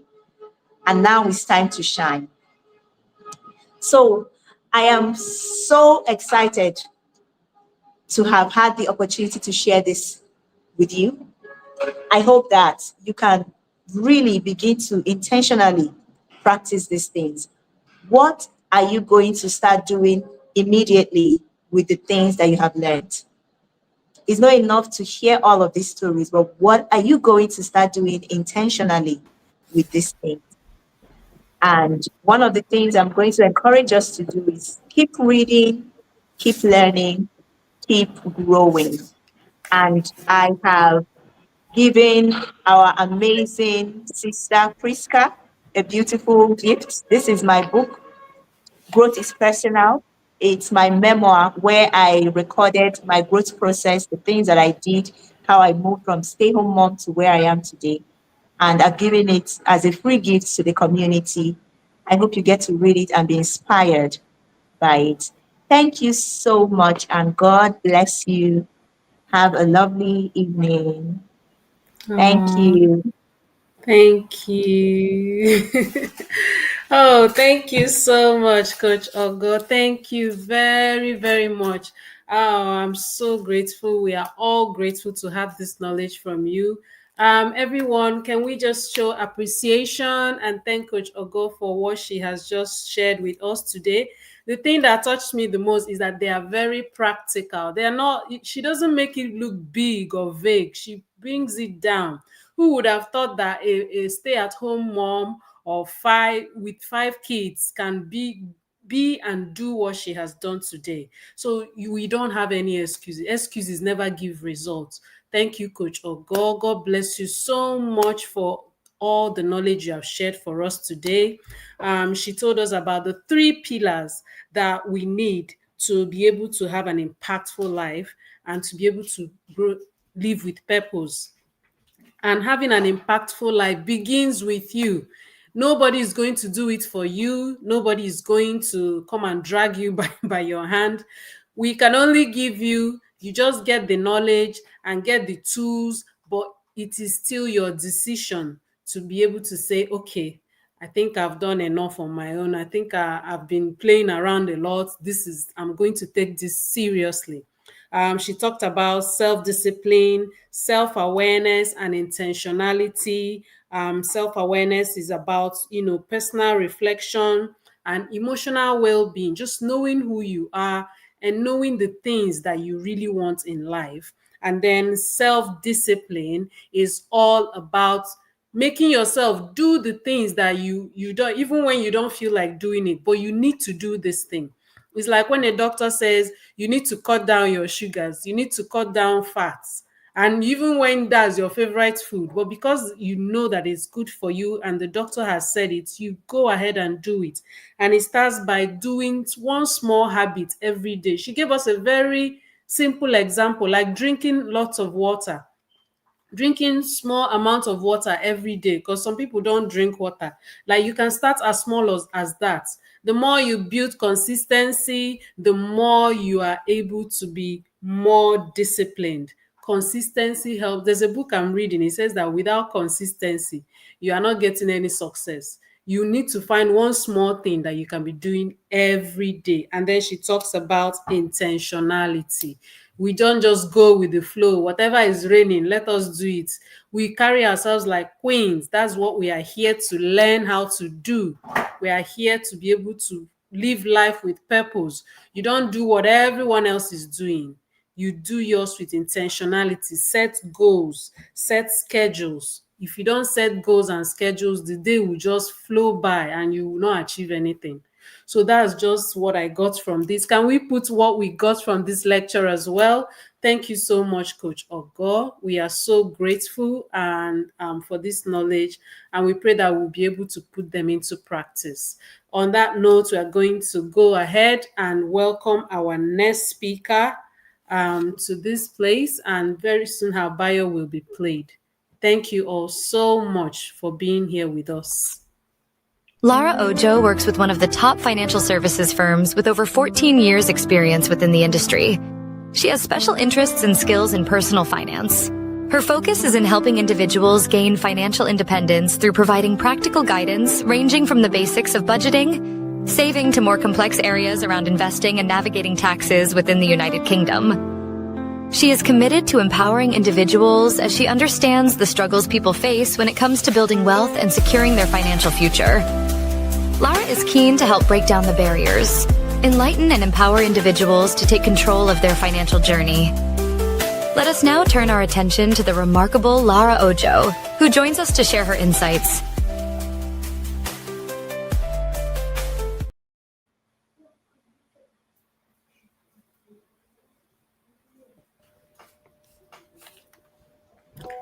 Hello, Coach Lara. Welcome to this session. Welcome, welcome, welcome. We are excited to pull from your knowledge, and thank you so much for joining us.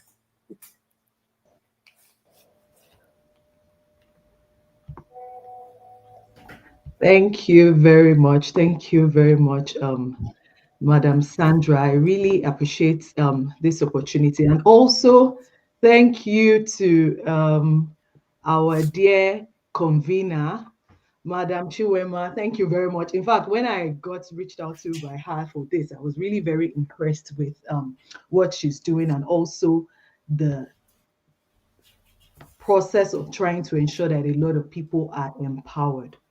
So without taking too much of our time, because I know time is really of great essence right now, I'm going to try and dive it straight up. So I have been given the topic to speak on financial wellness, how to intentionally build, manage, multiply, and steward your wealth. I intend to share my slides. I don't know if we can see it because it would be really good if we can um, do that because that would help us walk along with it. So I'll try and pull up the slide so that we can see things as they progress. But while I'm doing that also, I wanted to also quickly mention because when I got this topic, of course, regularly I speak on finances and all of that, but I was also wondering that I didn't just want to come and talk about the normal things where you're there, okay, do not spend all of your money, don't buy latte, don't buy coffee, or don't buy this clothes and all of that. So I had to take some time, and then in the place of meditation, I was like, Holy Spirit, what would you want me to tell these ladies so that it's not the regular things we keep hearing on how we should stifle ourselves when it comes to our money? And then something important dropped in my mind, which is first, even for us to look at how we deal with money, why we all behave with money the way we do. Because I believe that when we understand this, it would help us unmask a lot of things as to why we are the way we are when it comes to finances or with money. So the first thing I would like to do is quickly tell us a brief story. So imagine Chidi, who when he was growing up, he was given some money by his mom to go and acquire something. And while he was trying to go and buy it, he lost the money. And then when he came back home, the mom was like, see, money doesn't grow on trees. You have to be a lot more careful and all of that. And also while he was growing up, he realized that they had a lot of financial struggle. I mean, his parents had a lot of financial struggle. Now, that kind of person, when he grew up, he became very, very cautious with money. Another instance is another instance is someone called Sally, who, when she was growing up, the father was a lot more carefree and they had a lot of money. And then he was always like, money is for spending and all of that. You don't need to worry. So, whenever there was always a need, there was always money available for them to use. Now, Sally has grown up, and the way she relates with money is also different. I'm telling us this story just to help us understand that you would realize that no two people interact with money the exact same way. We as individuals, we interact with money differently based on either our past experiences, based on either culture, what we've heard, or based on even, at times it could even be trauma, based on whatever thing we've experienced in the past will determine our relationship with money. So if I should say it this way, think about it this way. When you look at your bank statement and you look at maybe what you've spent your money on over a particular period, what you would realize is that a lot of us just think that our bank statement is just a series of numbers, but it's actually not. It's actually telling us a story. It's either a story of what our choices are, what our dreams are, what our priorities are, what our fears are. Because, for example, someone who saves a lot is telling a particular kind of story, determining what they value or what they deem as priority. Another person who spends a lot, who believes that life is for the living, you only live once, YOLO, and all of that, is also telling another kind of story because they believe that you need to instantly gratify yourself.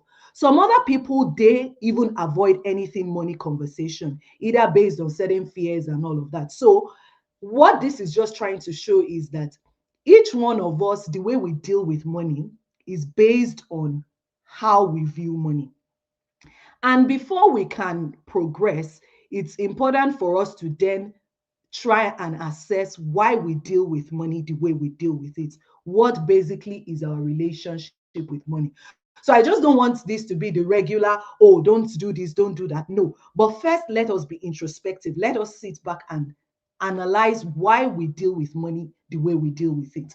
So like I was saying, each one of us have different relationship with money. Some, it could be either our childhood and our family conditioning. For example, someone who grew up in a family where money was always tight, you'd realize that subconsciously you have this scarcity mentality. You always try to hoard money. If I should use myself as an example, while growing up, so I lost my mom really quite early, and then that meant that income that would have come from two people started coming from one person, which was just my father, because before my mom passed, both of them were income earners. So that means that finances became a little tighter.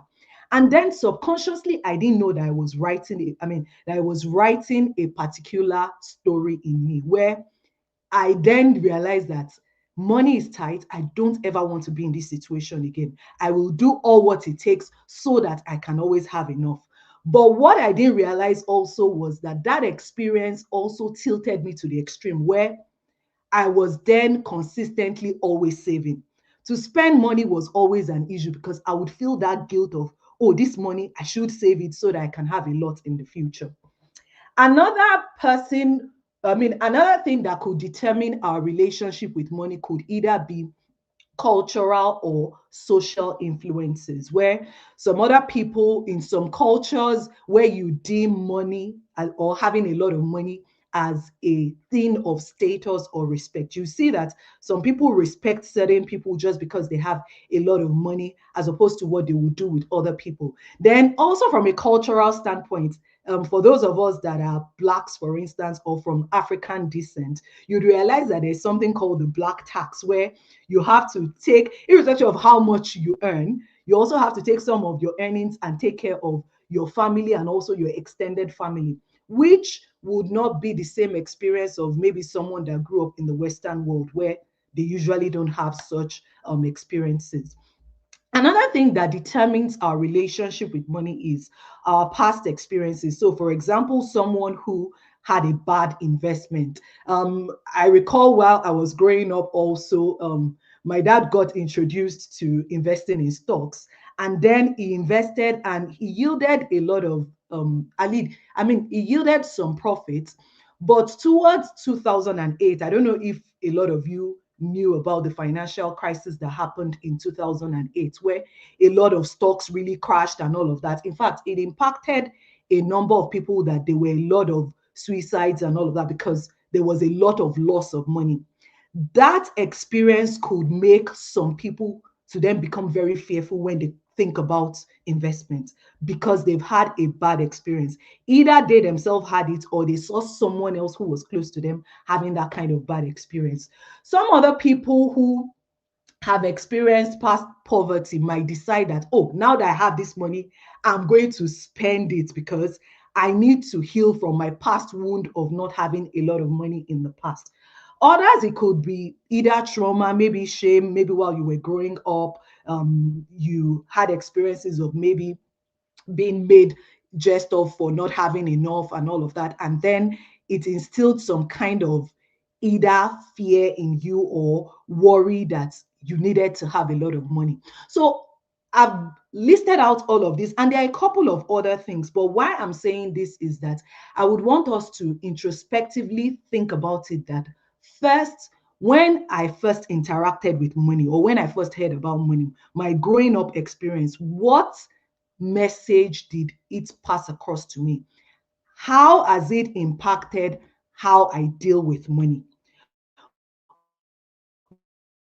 When I get money, when money comes into my hand, before you even go ahead to spend it, sit back and think about it, that am I replaying my past experiences automatically or subconsciously based on either my childhood experiences, some habits that I have, or either some psychological triggers? You would realize that certain people, that when they are maybe emotional or they're depressed, they get to spend a lot of money. That's how some other people deal with certain psychological triggers. So it's important for us to step back and say, why do I spend money the way I do? Why do I relate with money in this way? And this is not necessarily saying that one is good or bad. The main reason is that if we're not conscious of the reason why we do things the way we do it, then we cannot come to the point of assessing it if that is even the right thing, or we need to start thinking of things to do to correct that script we have been replaying. You would recall that I said that when I was growing up, also money was a bit tight, and then it instilled some thoughts in me. What I also had to do was I realized that that wasn't healthy. I mean, it's not healthy to also consistently keep saving and saving. And then when even there is a valid need, I couldn't easily bring out money to take care of that valid need. Or when I needed to take care of myself, I would feel guilt just because I felt this money had to be saved. But if you don't sit back and then reanalyze it, you'd realize that subconsciously you're replaying the script that has been written, and then you're not also empowering yourself to make wise choices. So just like this lady that we can see on screen, it's about us today and right now to step back and say, I am here currently today. Do I want to keep living in the past and keep replaying my money scripts? Or do I want to now consciously take hold of my future such that my money is now aligning with my goals, my dreams, and then my financial or my purposes, so that I can better align it to my future? Now, to be able to help us better align our money to our future, it's important for us to even understand what our purpose is, or what our calling really is. And let me not make it very mystic. Let's even break it down in very layman terms. The first point is that if money was not an issue, what would you do? What change would you make? What thing would you build? What impact would you make? What problem would you solve? And it doesn't have to be very complex. It could be as basic as maybe help the next person next door, or maybe build a particular solution, or maybe be generous. It could be anything. It doesn't have to be very complex, but it's just that basic thing. If money wasn't an issue, if it wasn't an obstacle, what problem would I try to solve? What thing would I try to do? Then the next thing is that when you've answered that question, you might then want to start thinking of how you are making your money to help you better achieve what your purpose is. Because there's really no point if every amount that we get or every money that comes into our pocket, if we're just mechanically spending it on things. Because at the end of the day, you'd realize that when you keep doing that, then your money is not helping you better achieve your purpose, but it's just being spent. And this is why we need to first sit back and understand why we do things the way we do, understand where we are going to, which is the future, or which is our goals and our purpose, and then realign our money decisions so that it is well aligning with where we need to be. And to be able to do this, it might also be important for us to automate this whole process for efficiency. So let me break it down in very simple terms. So let's say you're a mom of two, and then your purpose might just be to raise two great and godly children. Now, the next question is, how have I been spending my money in the last couple of years? Have my expenses been aligning with helping me raise two godly and great children?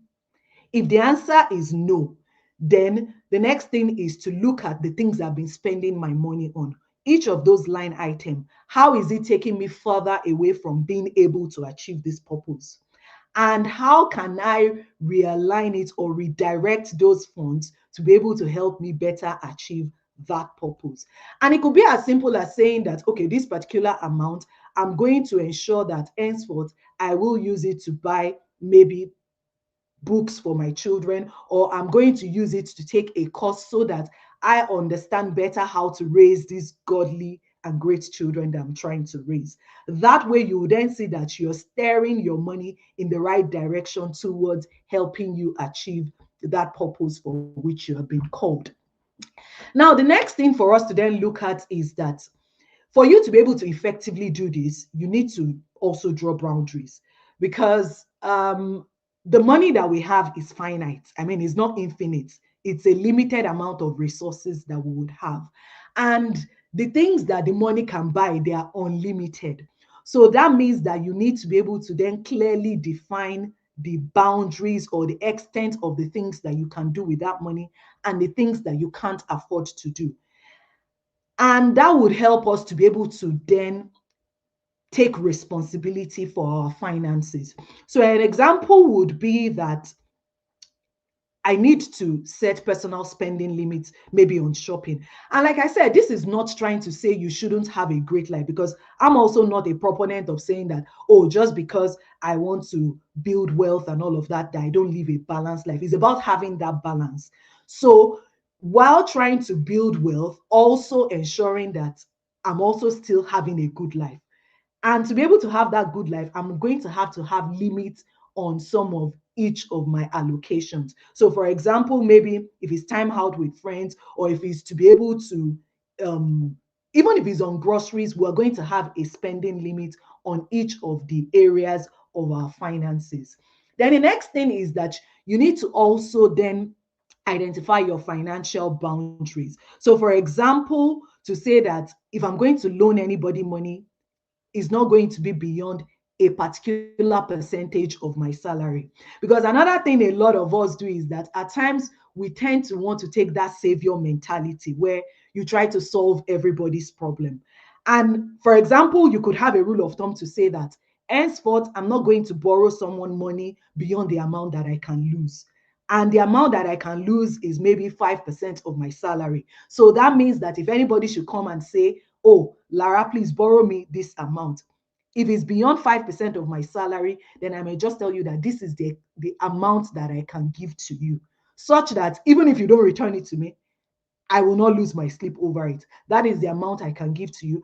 And if for whatever reason I've exhausted that amount, then I could tell them that if you don't mind, can it be part of next month's budget? Because for this month, I've already exceeded that particular amount. Another thing also around financial boundaries is to say that I'm not going to borrow to be able to amass liability.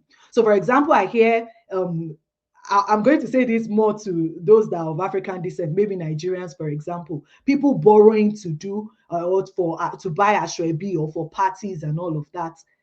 If you're going to borrow money and be in debt, it shouldn't be to amass things that are to be consumed. It should be either to help you acquire assets or things that can grow, so that at the end of the day, you're also growing your finances. Then another thing is then communicating these boundaries to people around you, to your friends and your family. And we need to be able to confidently do it without feeling guilty. Because I know that's another thing that happens to a lot of people, where you feel, oh, how am I going to tell this person that I really can't? Because you think about it this way. I'm of the opinion that you're only able to effectively help someone else when you yourself, you're standing properly. Now, that doesn't mean that while you're also trying to stand, you shouldn't extend a hand of fellowship. You should, but it shouldn't be at the detriment of being able to help you stand properly, because it's when you're standing properly, that's when you're able to effectively help them. And that's why those that fly in airplane, they will tell you that, for example, if the airplane is about to crash, they will tell you that you should wear your mask first before you try and help any other person, because it's only a living person that can effectively help someone else. Then lastly is protecting this wealth that you're trying to build by looking at things around, for example, having health insurance or having an emergency fund, because I know that's usually a practice that a lot of us don't think about. We should not wait until the point when things happen before we now start running helter-skelter. So for example, if you have aged parents, start thinking towards being able to get them on an health insurance, for example, because that would mean that if, or in the event anything happens, you don't have to keep trying to scramble to get money for their finances or for their health health care. Now, another thing that it's then important to look at is, we've talked about you understanding why you deal with money the way you deal with it. We've talked about you trying to then put boundaries. Then the next thing is this finances. How can I even have more of it? And this is where we'll be talking about the streams of incomes that actually work. Because the truth is, in today's day and age, is a bit of a risk for you to just rely solely on one source of income. And a lot of us think about it, and at times we might get really worried that, oh, people are always saying get multiple streams of income and all of that. Before you get overwhelmed with it, I think a very easy way, and I like the way Coach August said it, that what she did was she sat back and thought of it, that what can I do? What do people usually tell me I'm good at? That could be a great starting point. So, do people tell you that you can really teach things? Then you might really want to start thinking that maybe I may start doing teaching lessons. Or, for example, do people tell you that, oh, you can sell ice to an Eskimo? Then maybe you might want to you might want to consider selling items. But when we then think about streams of income, there are three broad areas to it. There's the active, there's the passive, and then there's the long term. The passive, I'll start with the passive because that's like the easier one, is when you're no longer trading your time for money. The truth is that practically every one of us, we start with the active one first, because you either finish school, you get a job, or you start doing a business. That way, you're trading your time for money. And because your time is limited, it's only 24 hours you and I have. There's just so much you can do when it comes to active. So that's why we need to start thinking of passive kind of income. And the passive kind of income, you will then be thinking about things that you can put your money into, such that without you actively doing anything with your time, it can also be generating more money for you even while you're sleeping. An example would be you getting a high interest savings, or you getting a mutual fund, or even getting stocks and and getting dividends off of those stocks. Other things could also be, if you have rental income, let's say you have rental property, but I know it takes a bit of time to be able to get to that stage. But the easy one any of us on this call can start easily is, for instance, high interest savings and mutual funds. With as low as 5,000 naira, you can start. Or even if you are in if you're in a foreign country, with as low as $5, £5, you can start. So there really is no excuse for us. Then when it comes to the long-term ones, those are the things that you can think about for the longer term. So you'll be thinking about things like real estate, property investments and all of those. But for the long-term one, most of them are usually quite capital intensive. Now, I'm not going to stay too long on this one because it's largely what I talked about earlier, where I said you have an active income and then which, including your passive income, both of them totals your total income, which is the total income you get at the end of every month. Please, before we start spending, let's have an attitude of always trying to budget our money, because what budget basically is that you are allotting that your income to different areas of your life. Because if you don't, money is going to just do what it likes. It would become your master if you don't direct it to what to do. And the areas that you can look at are your needs, which are the essentials like your rent, your feeding, your transportation, things that you need to do to help your life to keep going on. Then the next bucket are your goals, which is aligning to your vision or your purpose. So for example, if you believe that, oh, I already have certain skills maybe to be able to teach, but I would need to also better build my speaking ability, then you might need to take courses or tutorials and all of that, which is then helping you further get towards the future that you need to be. And then the last one is your investments, which are things like you buying real estate and all of that. And by the time you do this, it helps you build your asset, and then that your asset after a while starts to generate income for you also down the line.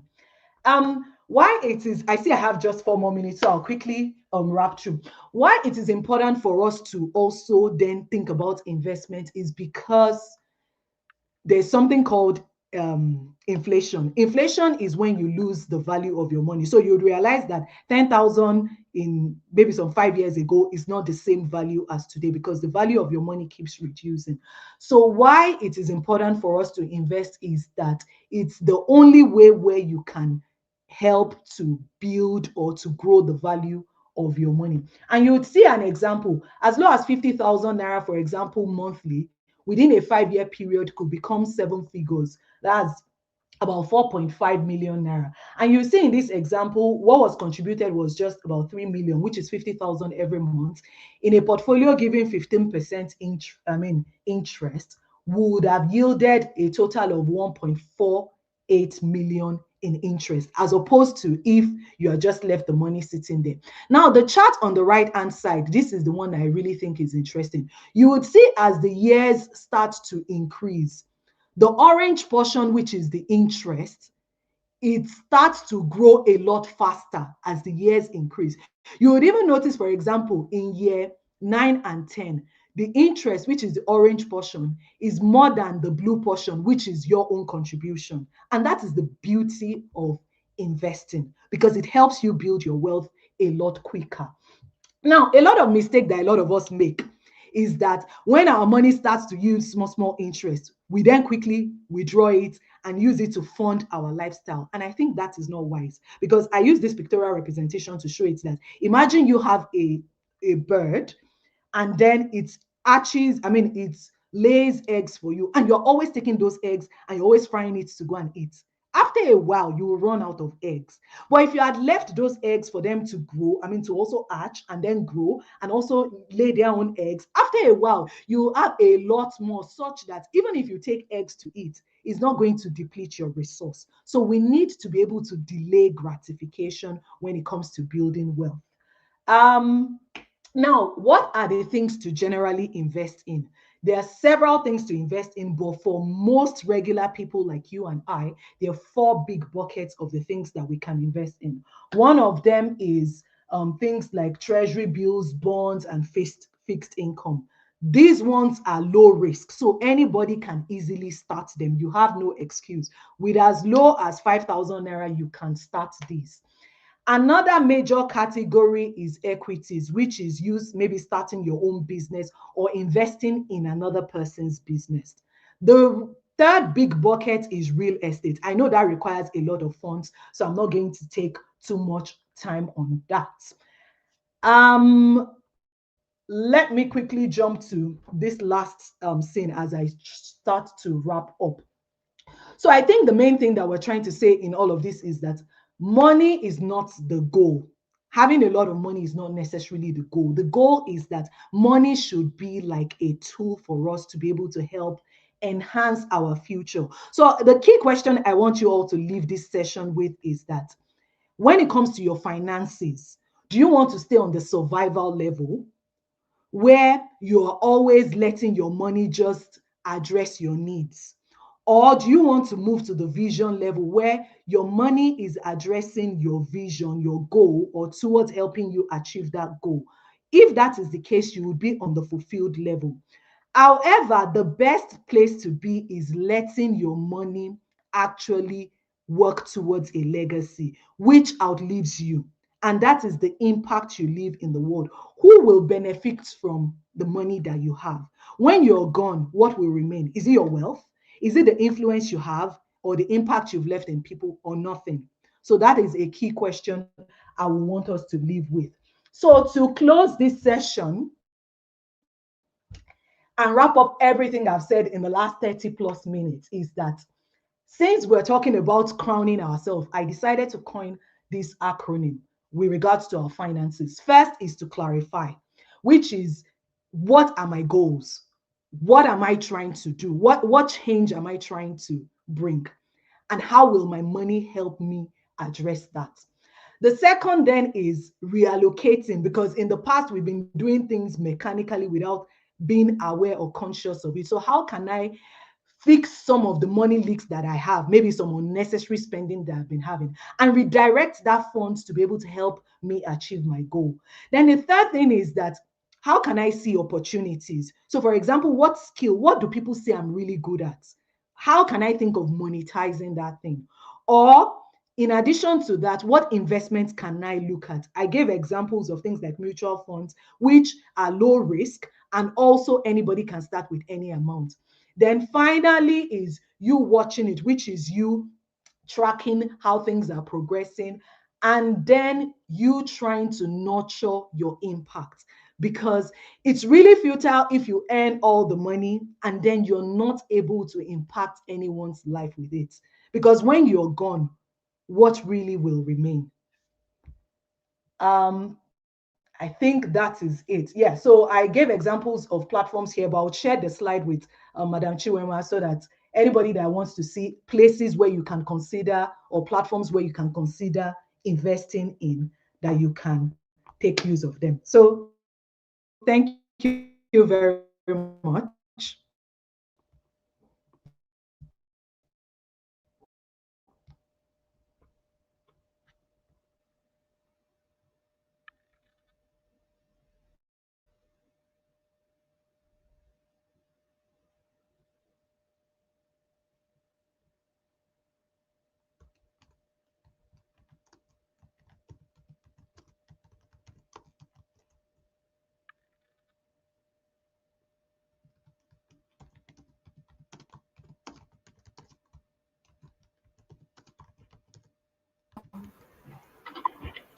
Can anyone hear me? Can anyone hear me? Okay. Hello, Mrs. Lara. Can you hear me? Is everyone there? Can you hear me? I Oh, I can. think my Yes, we network. can hear you now. I can hear you now. A wonderful one, Mrs. Lara. You nailed it. You nailed it. Thank you so much. What I heard was the crown when you talked about the crown, and for the C that talks about clarification, be sure first. And when you were talking, it took me back to what our other. She also said our other Mr. Coach Ugo, what she said concerning self-awareness, knowing first. You understand? Being clear, knowing first. I want to say a big thank you. Thank you. We've learned a lot.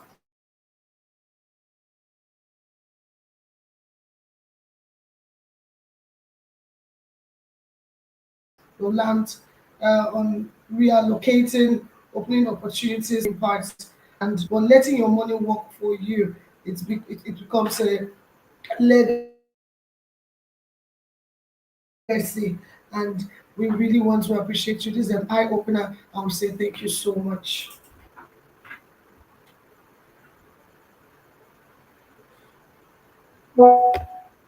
Thank you so much. So please, can we get your emojis? Can we get your learning? What are your live bulb moments? What do you want to say to our coach,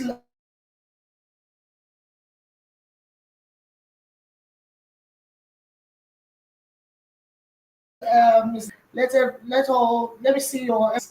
Yes, you've learned a lot. This is powerful for us. This is opening. When you talk about financial, and this is, in fact, thank you so much, ma. So let me see them. Let me see your fires. Show or give. Say thank you to Coach Lara. So let's go on. Let's go on.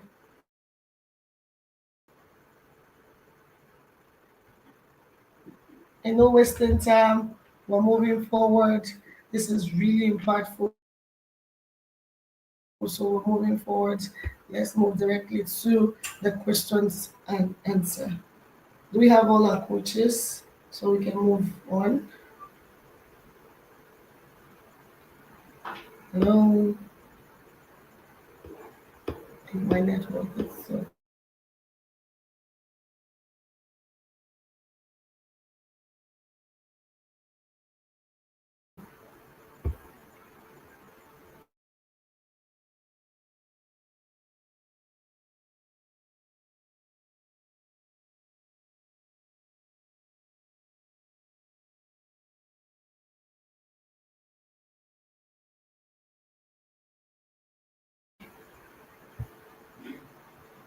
Hello.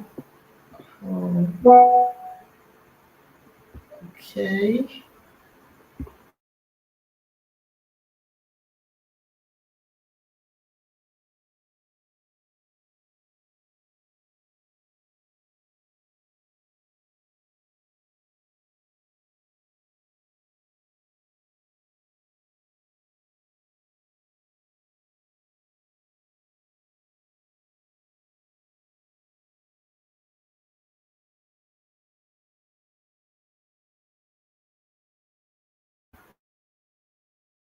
So,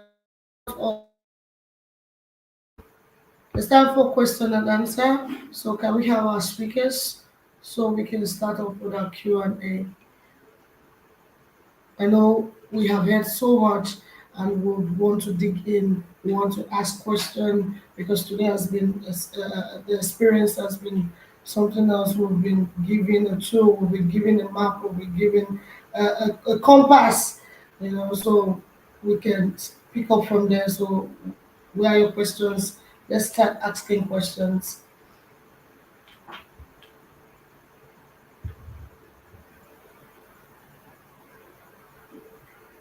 Yay! Welcome, Warren. Hi, Esther. Good evening. It's great to have Yeah, you here. it's good to meet The, you, the network Coach. finally allowed you to be here. Yes, Oh I'm my here. goodness.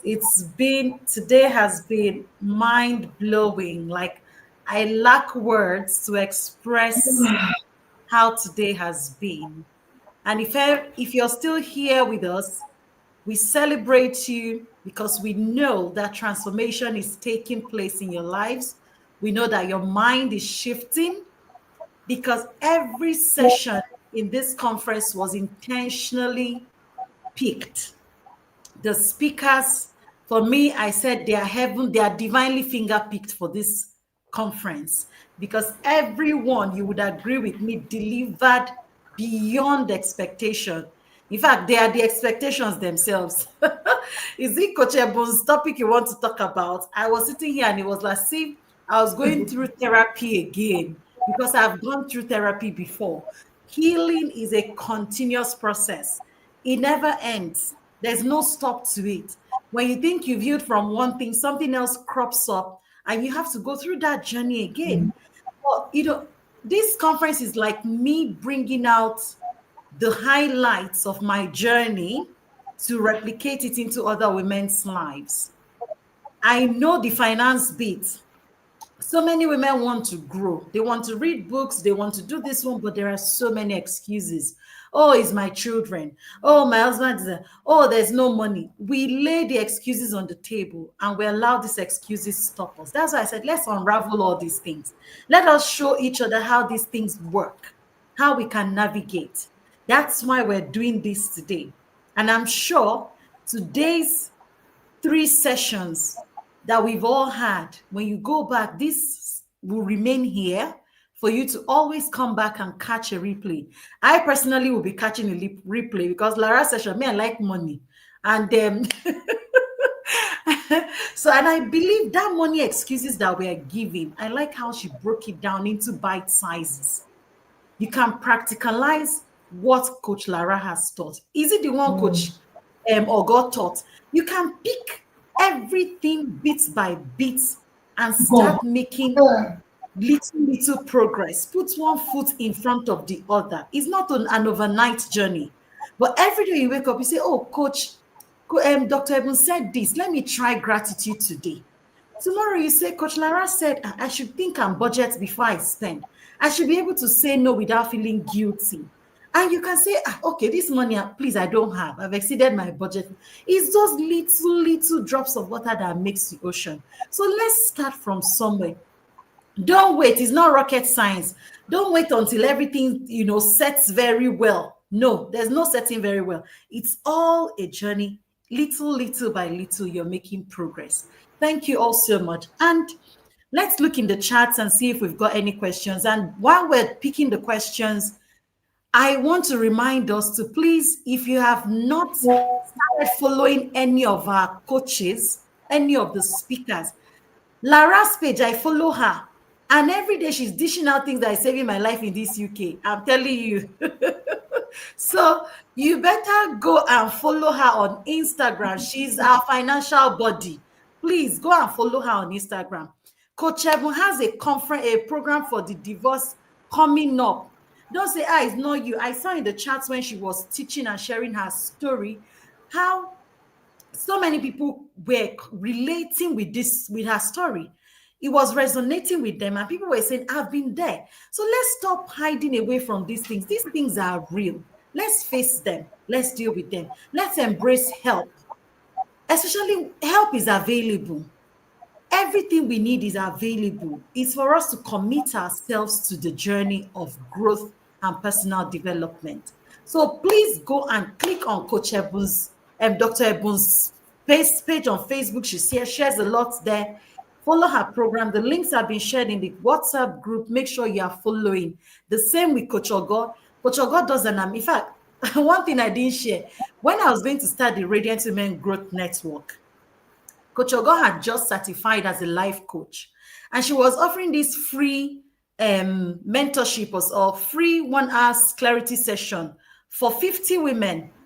And I had joined her. She and her sister run a very powerful group for personal growth. I don't even know how I joined that group, but I've just been on that group. And I saw her post. I clicked on it. I booked a session. That was the first time someone sat me down and worked on my wheel of life with me. And I was telling her, I have this idea. I don't know how to gather the women. I don't know how to do it. And she said, just start from somewhere. When you do it, gradually, before you know it, it will grow. I'm telling you my story. I didn't fall from the sky. This journey started 2 years ago. Coach Ogo was one of the persons. You can see Coach Oluchi in the chat. She's also one of my coaches that I started this journey with. So when we're telling you these things, it's not because I have 3 children. You saw it in my bio. I live in a country where I don't have nanny, no house help, and I work as a full-time nurse. So all these things are possible. Let's not think it is. I went to work today. Yes, for those who don't know, I was at work. I closed work at 4, and I'm here. So what is your excuse? What is your excuse? So please, these things came to us for free. Let's make use of it. It's not enough to attend this conference and not apply the knowledge that we're getting from it. That will be the gift you're giving to me. That will be the gift you are giving to all of us. Follow us to continue your journey. Click on this channel. There will be lots more coming. You can also even catch replay for last year's conference. You can still find it on this channel. Okay. So Esther, are you ready to pick the questions? Yes. Can you see them? Okay. Yes, I am. Okay, so this is from, okay. So this is from Inkem Gold, and she is asking, she's saying, I am a teacher by profession, and I love teaching so well. But because of financial crisis, I switched from teaching to a business, which I never appreciated.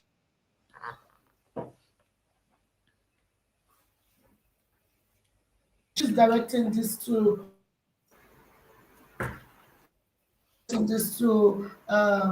Coach Lara, right? If I'm not mistaken. Yes, to the financial coach. Yeah. So what's the question, really? Yeah, exactly. What was the question? Yeah. Okay, so it's a teacher by profession. Can you hear that? It's up down on the screen. It's I'm a teacher by profession. It's I love teaching so well, but because of financial crisis, I switched from teaching to a business which I never appreciate, just to meet up with the needs. You can imagine. So the question is, how does she meet up with? Of course, we're talking about purpose, and we say money is not just having money, but of course, it's living a life of impact. So how will she manage this situation now? Okay, well, even though I know it's not fully a financial people question, say teaching it's something you love to do, but the money that comes. Okay, so even this is not a fully financial question because it seemed more like a purpose-driven question, but I'll answer some of the finance part and then a little of what I can do, and then I'll wait for any other speaker if they want to pick it on. So first and foremost, Okay. I appreciate one, your courage for realizing that needs to be met. I mean, you need to pay your bills because a lot of people will just say, "Oh, I can't do anything," or "What I really want to do, I don't find a job," and just sit and rest on their own. So you are not doing that. That's really very good. Well done. And I also like that you've identified what you really love doing. Now, two things that I would say. If you really love teaching, in my own opinion, I do not think that even as you're doing the other business that you're doing, that you still can't incorporate teaching on the side. So, for example, and I'll give an example, I don't think you need to be in a classroom before you can teach. You could have online classes. You could have maybe you could even create product, online product. You could have Zoom calls to teach. I mean, there are many, a plethora ways where you can still try to teach so that you're fulfilling the passion that you have. And also, you might still be able to earn from it. While you're doing that, still go ahead with your business because, like I said, your needs still need to be met. But the expectation is that as you keep doing that, I mean, the business that you're doing, have it at the back of your mind that since you don't really love doing it for long, this is not a long term thing. Let it be your vehicle to help you get to where you want to go to, which is still teaching. Now, as I said, continue doing your business so that you're getting funds, but try and pick up other teaching things that you can do by the side so that money can still start coming in from there. And then later on, when the teaching, I don't like to call it side hustle, but let me call it that just for the purpose of this conversation. When that teaching side hustle has fully grown enough to be able to stand by itself, you might then be able to take a decision to say you want to walk away from the business or not. But I think you can still teach even without formally being a teacher in a classroom. I don't think you should let that hold you back. So I'll pause for any other additional.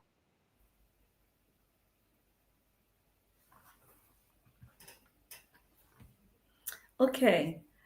Thank you so much, Coach Lara, for that spot on response because I think you actually nailed it. Even though you were thinking it's not financial, the thing is, like you said, a lot of people think that, okay, I know a story of a classroom teacher who, right now, she's been able to build a house in Nigeria.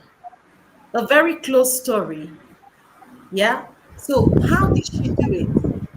She realized that she's always been a classroom teacher until she met a coach. I will keep telling you this thing about her working with coaches and mentors. Yes, I had to train to become one because I saw the difference that having mentors and coaches made in my life. That's why I trained to become one so I can also coach other people. Now, this lady stumbled on a post just like this and she joined. From there, she started working with this talent maximization coach who is on this call, who is my friend and my coach as well. And that's why this story is really close home, right? It's a story that I know. And this lady just felt, I think maybe during COVID, she was like, okay, I teach in a classroom. My salary is so little. How can I earn more from this teaching? And it was this coach who helped her to see that she can actually start teaching people some of the skills she knows online. And she created a virtual, WhatsApp group, started saying, look, I can teach you how to optimize your social media platform for 1,000 Naira. And before you know it, 20 people will sign up, 30 people will sign up. It still boils down to this skill that you have. What else do you know? How do you package it and start teaching people? Some people are teaching people how to make soap. Some people are teaching people how to bake. YouTube is there. What do you know that you can put your camera and start showing people? And as people are watching it, you're growing on YouTube. If when I had so much time in my hands, I didn't know what to do with it. Now I don't even have so much time and I'm achieving much more because there's direction, there's clarity. So it boils down to what we've said actually. Start looking at your gifts, your talents. Yes, you love to teach. What can you teach? Start showing up on the social media space. Put posts, record videos of those things that you are teaching. Gradually, you can find a way to package it. Who can I teach this thing that I know? Who needs the solution? And how would this thing that I know help these people to achieve XYZ results? That is how to go. Whatever your value you're giving, you should be able to help people move from point A to point B, just like what we're doing here. And I hope it helps. And if it doesn't help, please, in the group, we still have a community, a growth network, where we always be sharing things like this, continuously throughout the year. And I'm sure you've learned so much from it. Thank you.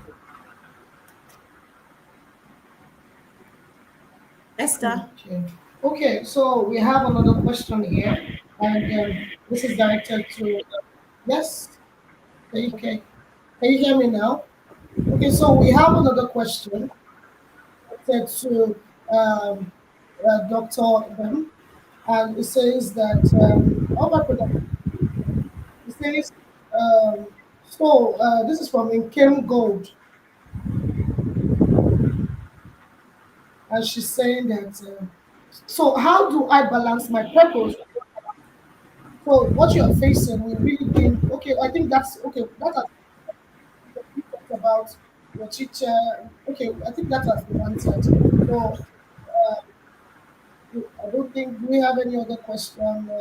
Yes, there's a question on mutual funds. It says, explain mutual funds, bonds, and equities. I think there are Oh, questions yes. from two people. Chiwema, Yes?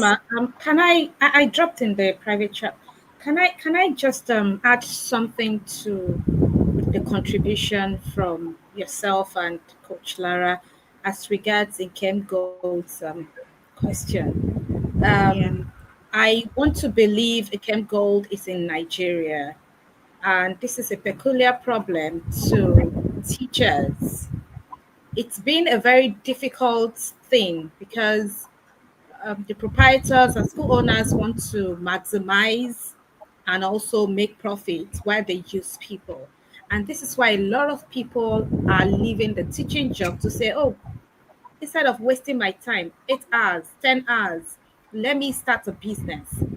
And I think one of the mistakes people make is they don't even understand the language of business. And so they leave a 9 to 5 or monthly salary paid job to just dabble into, I can sell okrika, I can sell something.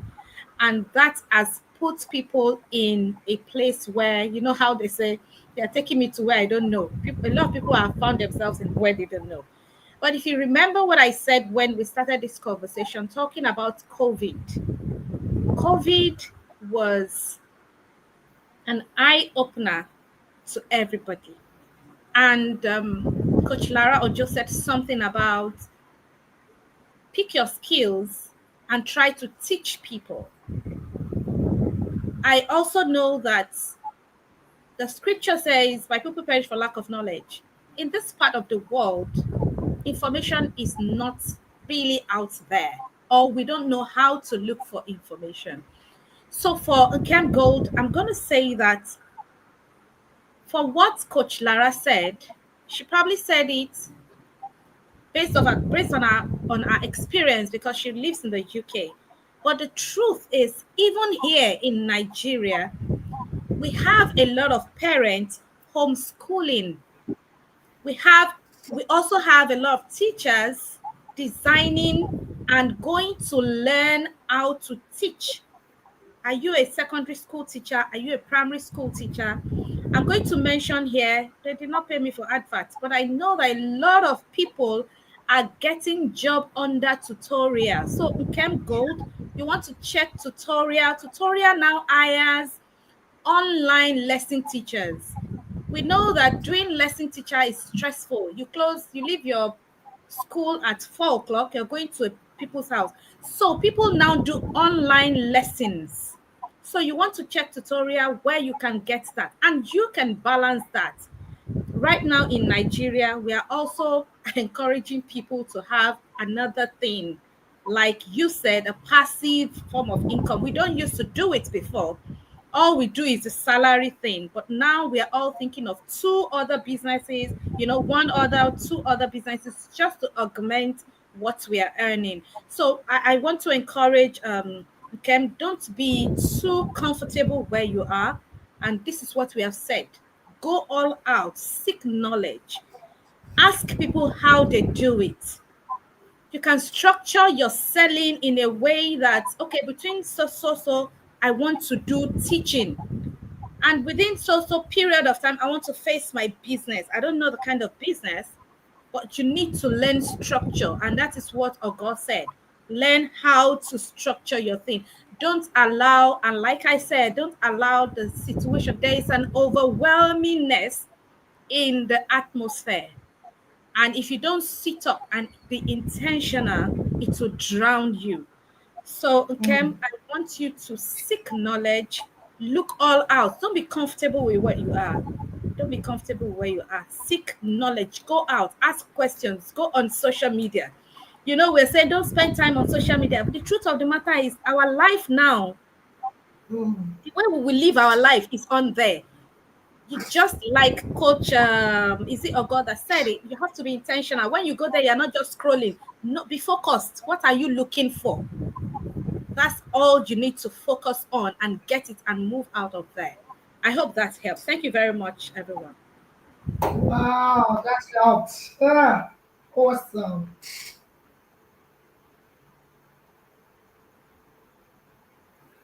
Hello. Okay. So we have one more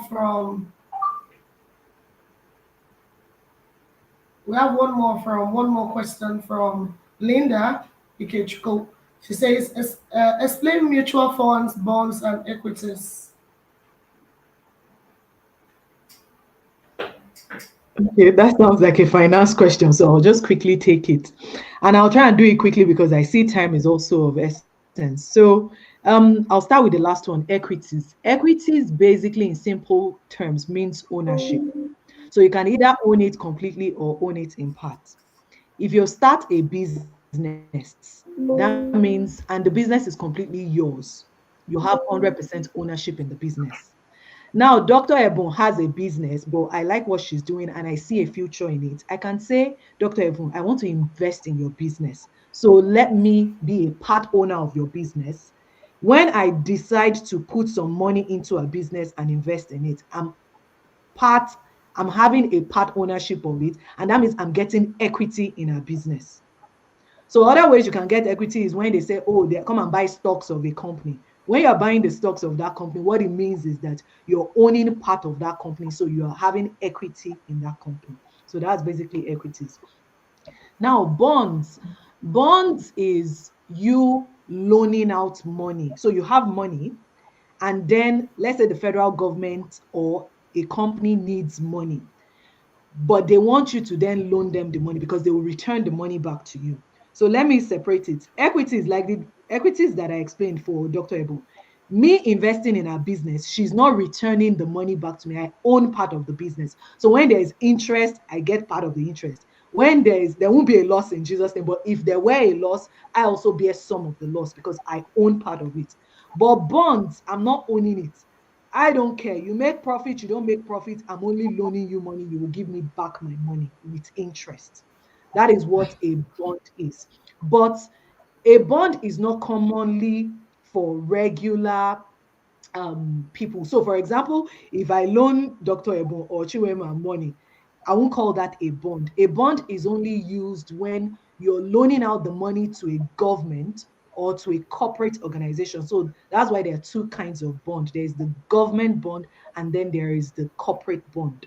And the reason why a government might need money is because, you know, when they roll out their budgets, their annual budget, most times there's usually a deficit because they will tell you they will do A, B, C, D, and E. And the money the government has is only A, B, and C. So they need D and E. So therefore, they then say, people of the public loan us money, but we'll give you interest upfront also on that money. So that's why it's called a bond. And bonds are safer than equity because remember that I said that bonds, I'm sure to get back my money. And also because it's the government that I'm loaning money. So the probability of the government defaulting is a lot lesser than if I'm borrowing maybe my friend the money. So that's why we see bonds as usually less risky compared to equity, because equity, if the business doesn't do well, you also bear part of the brunt of that.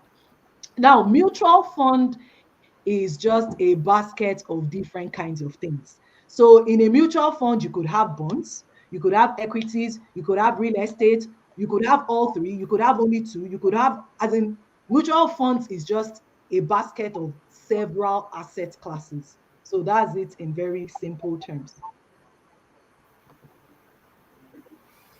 Wow, this is awesome.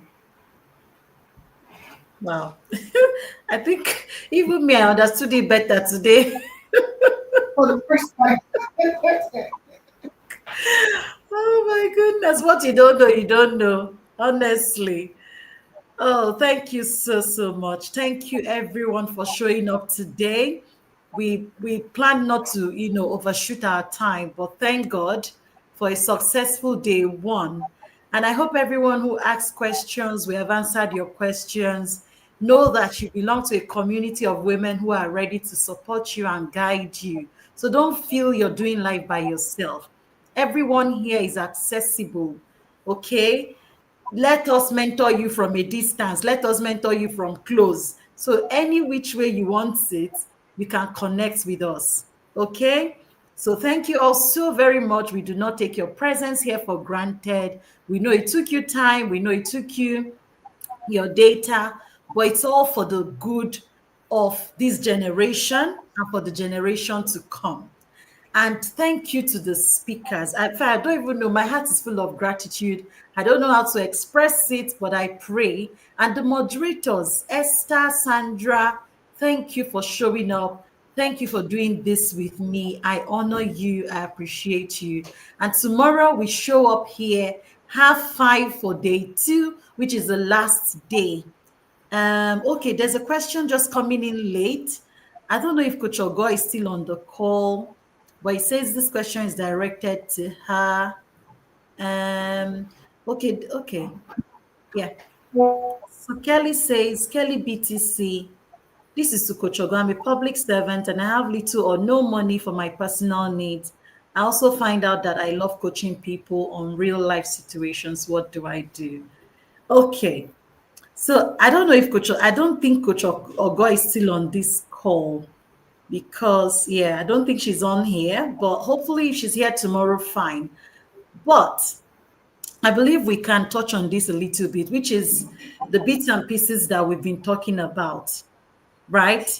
If you see, this time and age, I call it the University of YouTube,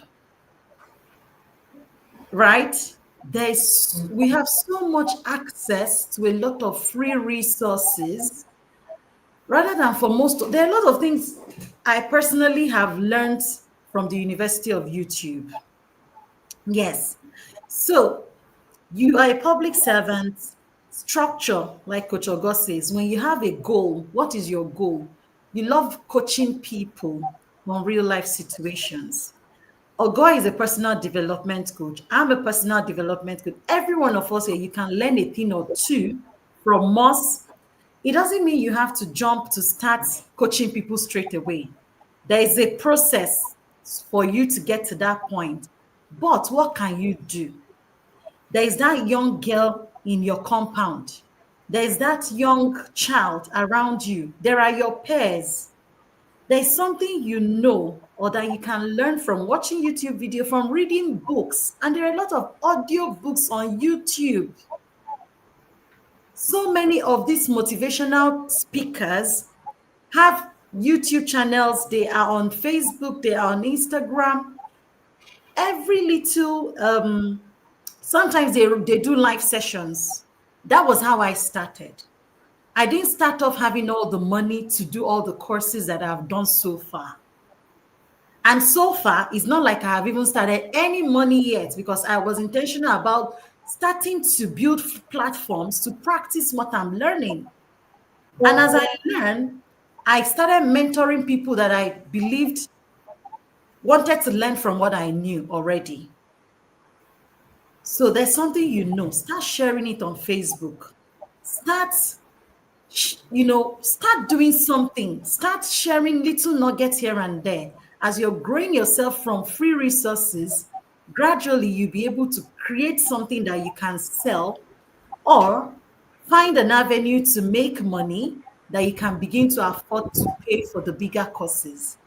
There are a lot of cheap courses as well. If you go to things like Coursera, yeah, things like Coursera, some of these Udemy, yeah, there are some affordable courses on there as well. So don't see this thing as such a big thing. Start from what you can have access to for free. Start from the ones that you can afford. Even with buying books, don't say, oh, I don't have a book. I know if you're in Nigeria, there might be the challenge of finding libraries to get book from. But I think there are libraries. It's just that some of us, the habit of going to the library is not something that we have that has been sustained back home, right? But something else is you can buy thrift books. I remember buying some second-handed books that people have read, but they are selling them for cheap amounts. If you go to places like Yaba, I don't know where you are, but around you, look around you, see if you find where they sell thrift books, church bookstores, things like that. So I don't know if I've done justice to your question, but if Coach Ogo is here, she'll shed more light. The coaches who are here too can also, I believe, one or two of them can have Let something me to let me add to this let me as let well. me let me try. Let me try. Kelly, you said you are a public servant and you have little or no time. So what does that mean? We want to start from there. Because we believe that public servants have, except you don't live in Nigeria, we believe that public servants, at least you have a time you resume work and you have a time you close. So we might want to unbox this. I have little or no time for my personal needs. And this is where the structure that Coach Ogo spoke about comes in. What do you do after closing? Do you have younger children? Can you put a structure in place so that you can have time? Because Chiwema, you were saying something about how going on YouTube, getting free courses and all that. But I think the major problem here is Yeah. I have little or no time. If you don't have that time for yourself, my pastor will say, invest in your brain so that your brain will put money in your pocket. This is where intentionality and structure comes in. Do you get? So, like I said, look, don't let us continue to see like I'm a woman. It's a mindset thing. You need to, like I told um,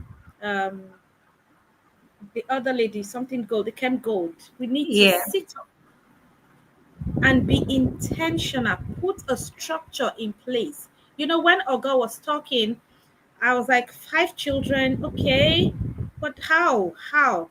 And she said, so you see the way she structured her time, because she can also say, I have little or no time, but she has put her structure in place by saying, before they wakes up, she does some things. By the time they wake up, she concentrates on family.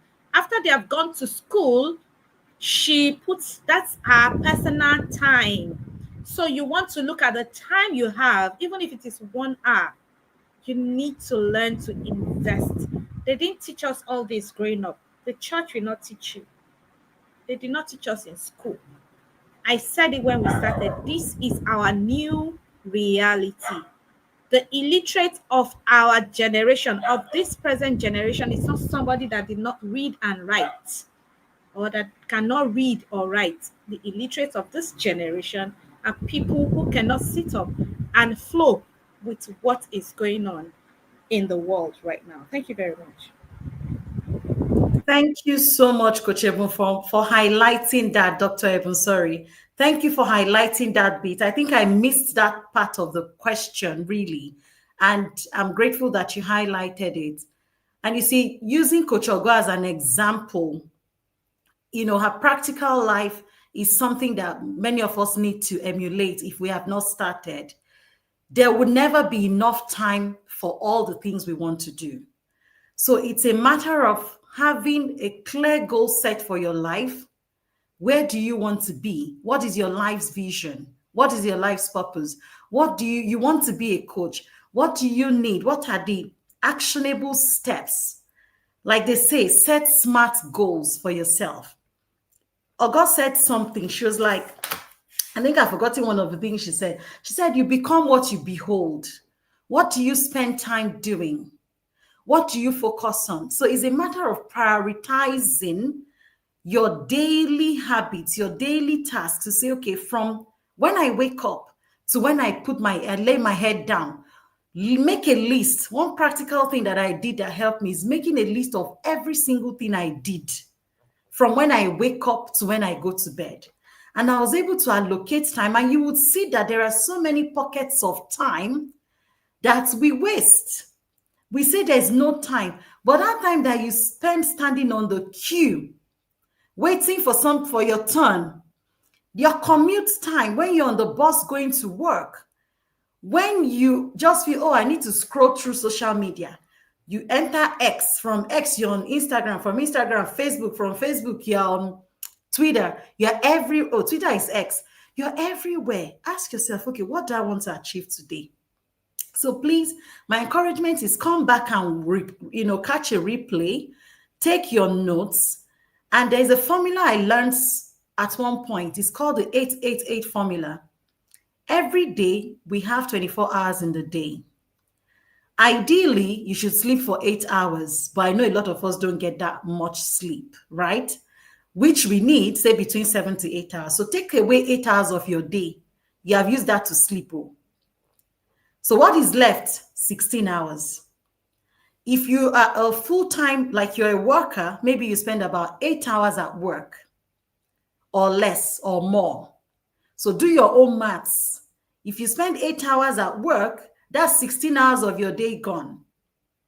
The other 8 hours, apportion time for your bathing, your cooking, attending to your family, every other thing.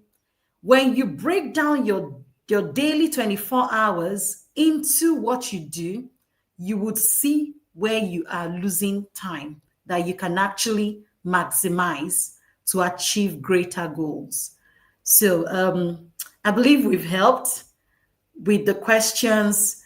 So at this point, we're going to draw the curtain, okay? So we don't overshoot this thing. We have overshot it already. So I'm sorry if we can't take the other questions, but please put them in the WhatsApp group where you are, and we would highlight them, get the speakers to respond to them, and revert to you. Okay? Thank you all so much for staying with us up until this time. Thank you, Dr. Ebun. Thank you, Coach Lara. It's been an amazing time. We're grateful. We appreciate you. And until tomorrow, please make sure you go and follow everybody you need to follow. Look for Dr. Ebun. She has a course. If you're not divorced, share it with anybody you know in your circle that is divorced. Anybody, they can heal. They can begin to love and trust again. Okay? And yes, start building those little money habits. Thank you so much once again, and good night, everybody. We'll see you again tomorrow. 5:30, we will begin so that we can make up for the time. Good night. Bye, everyone.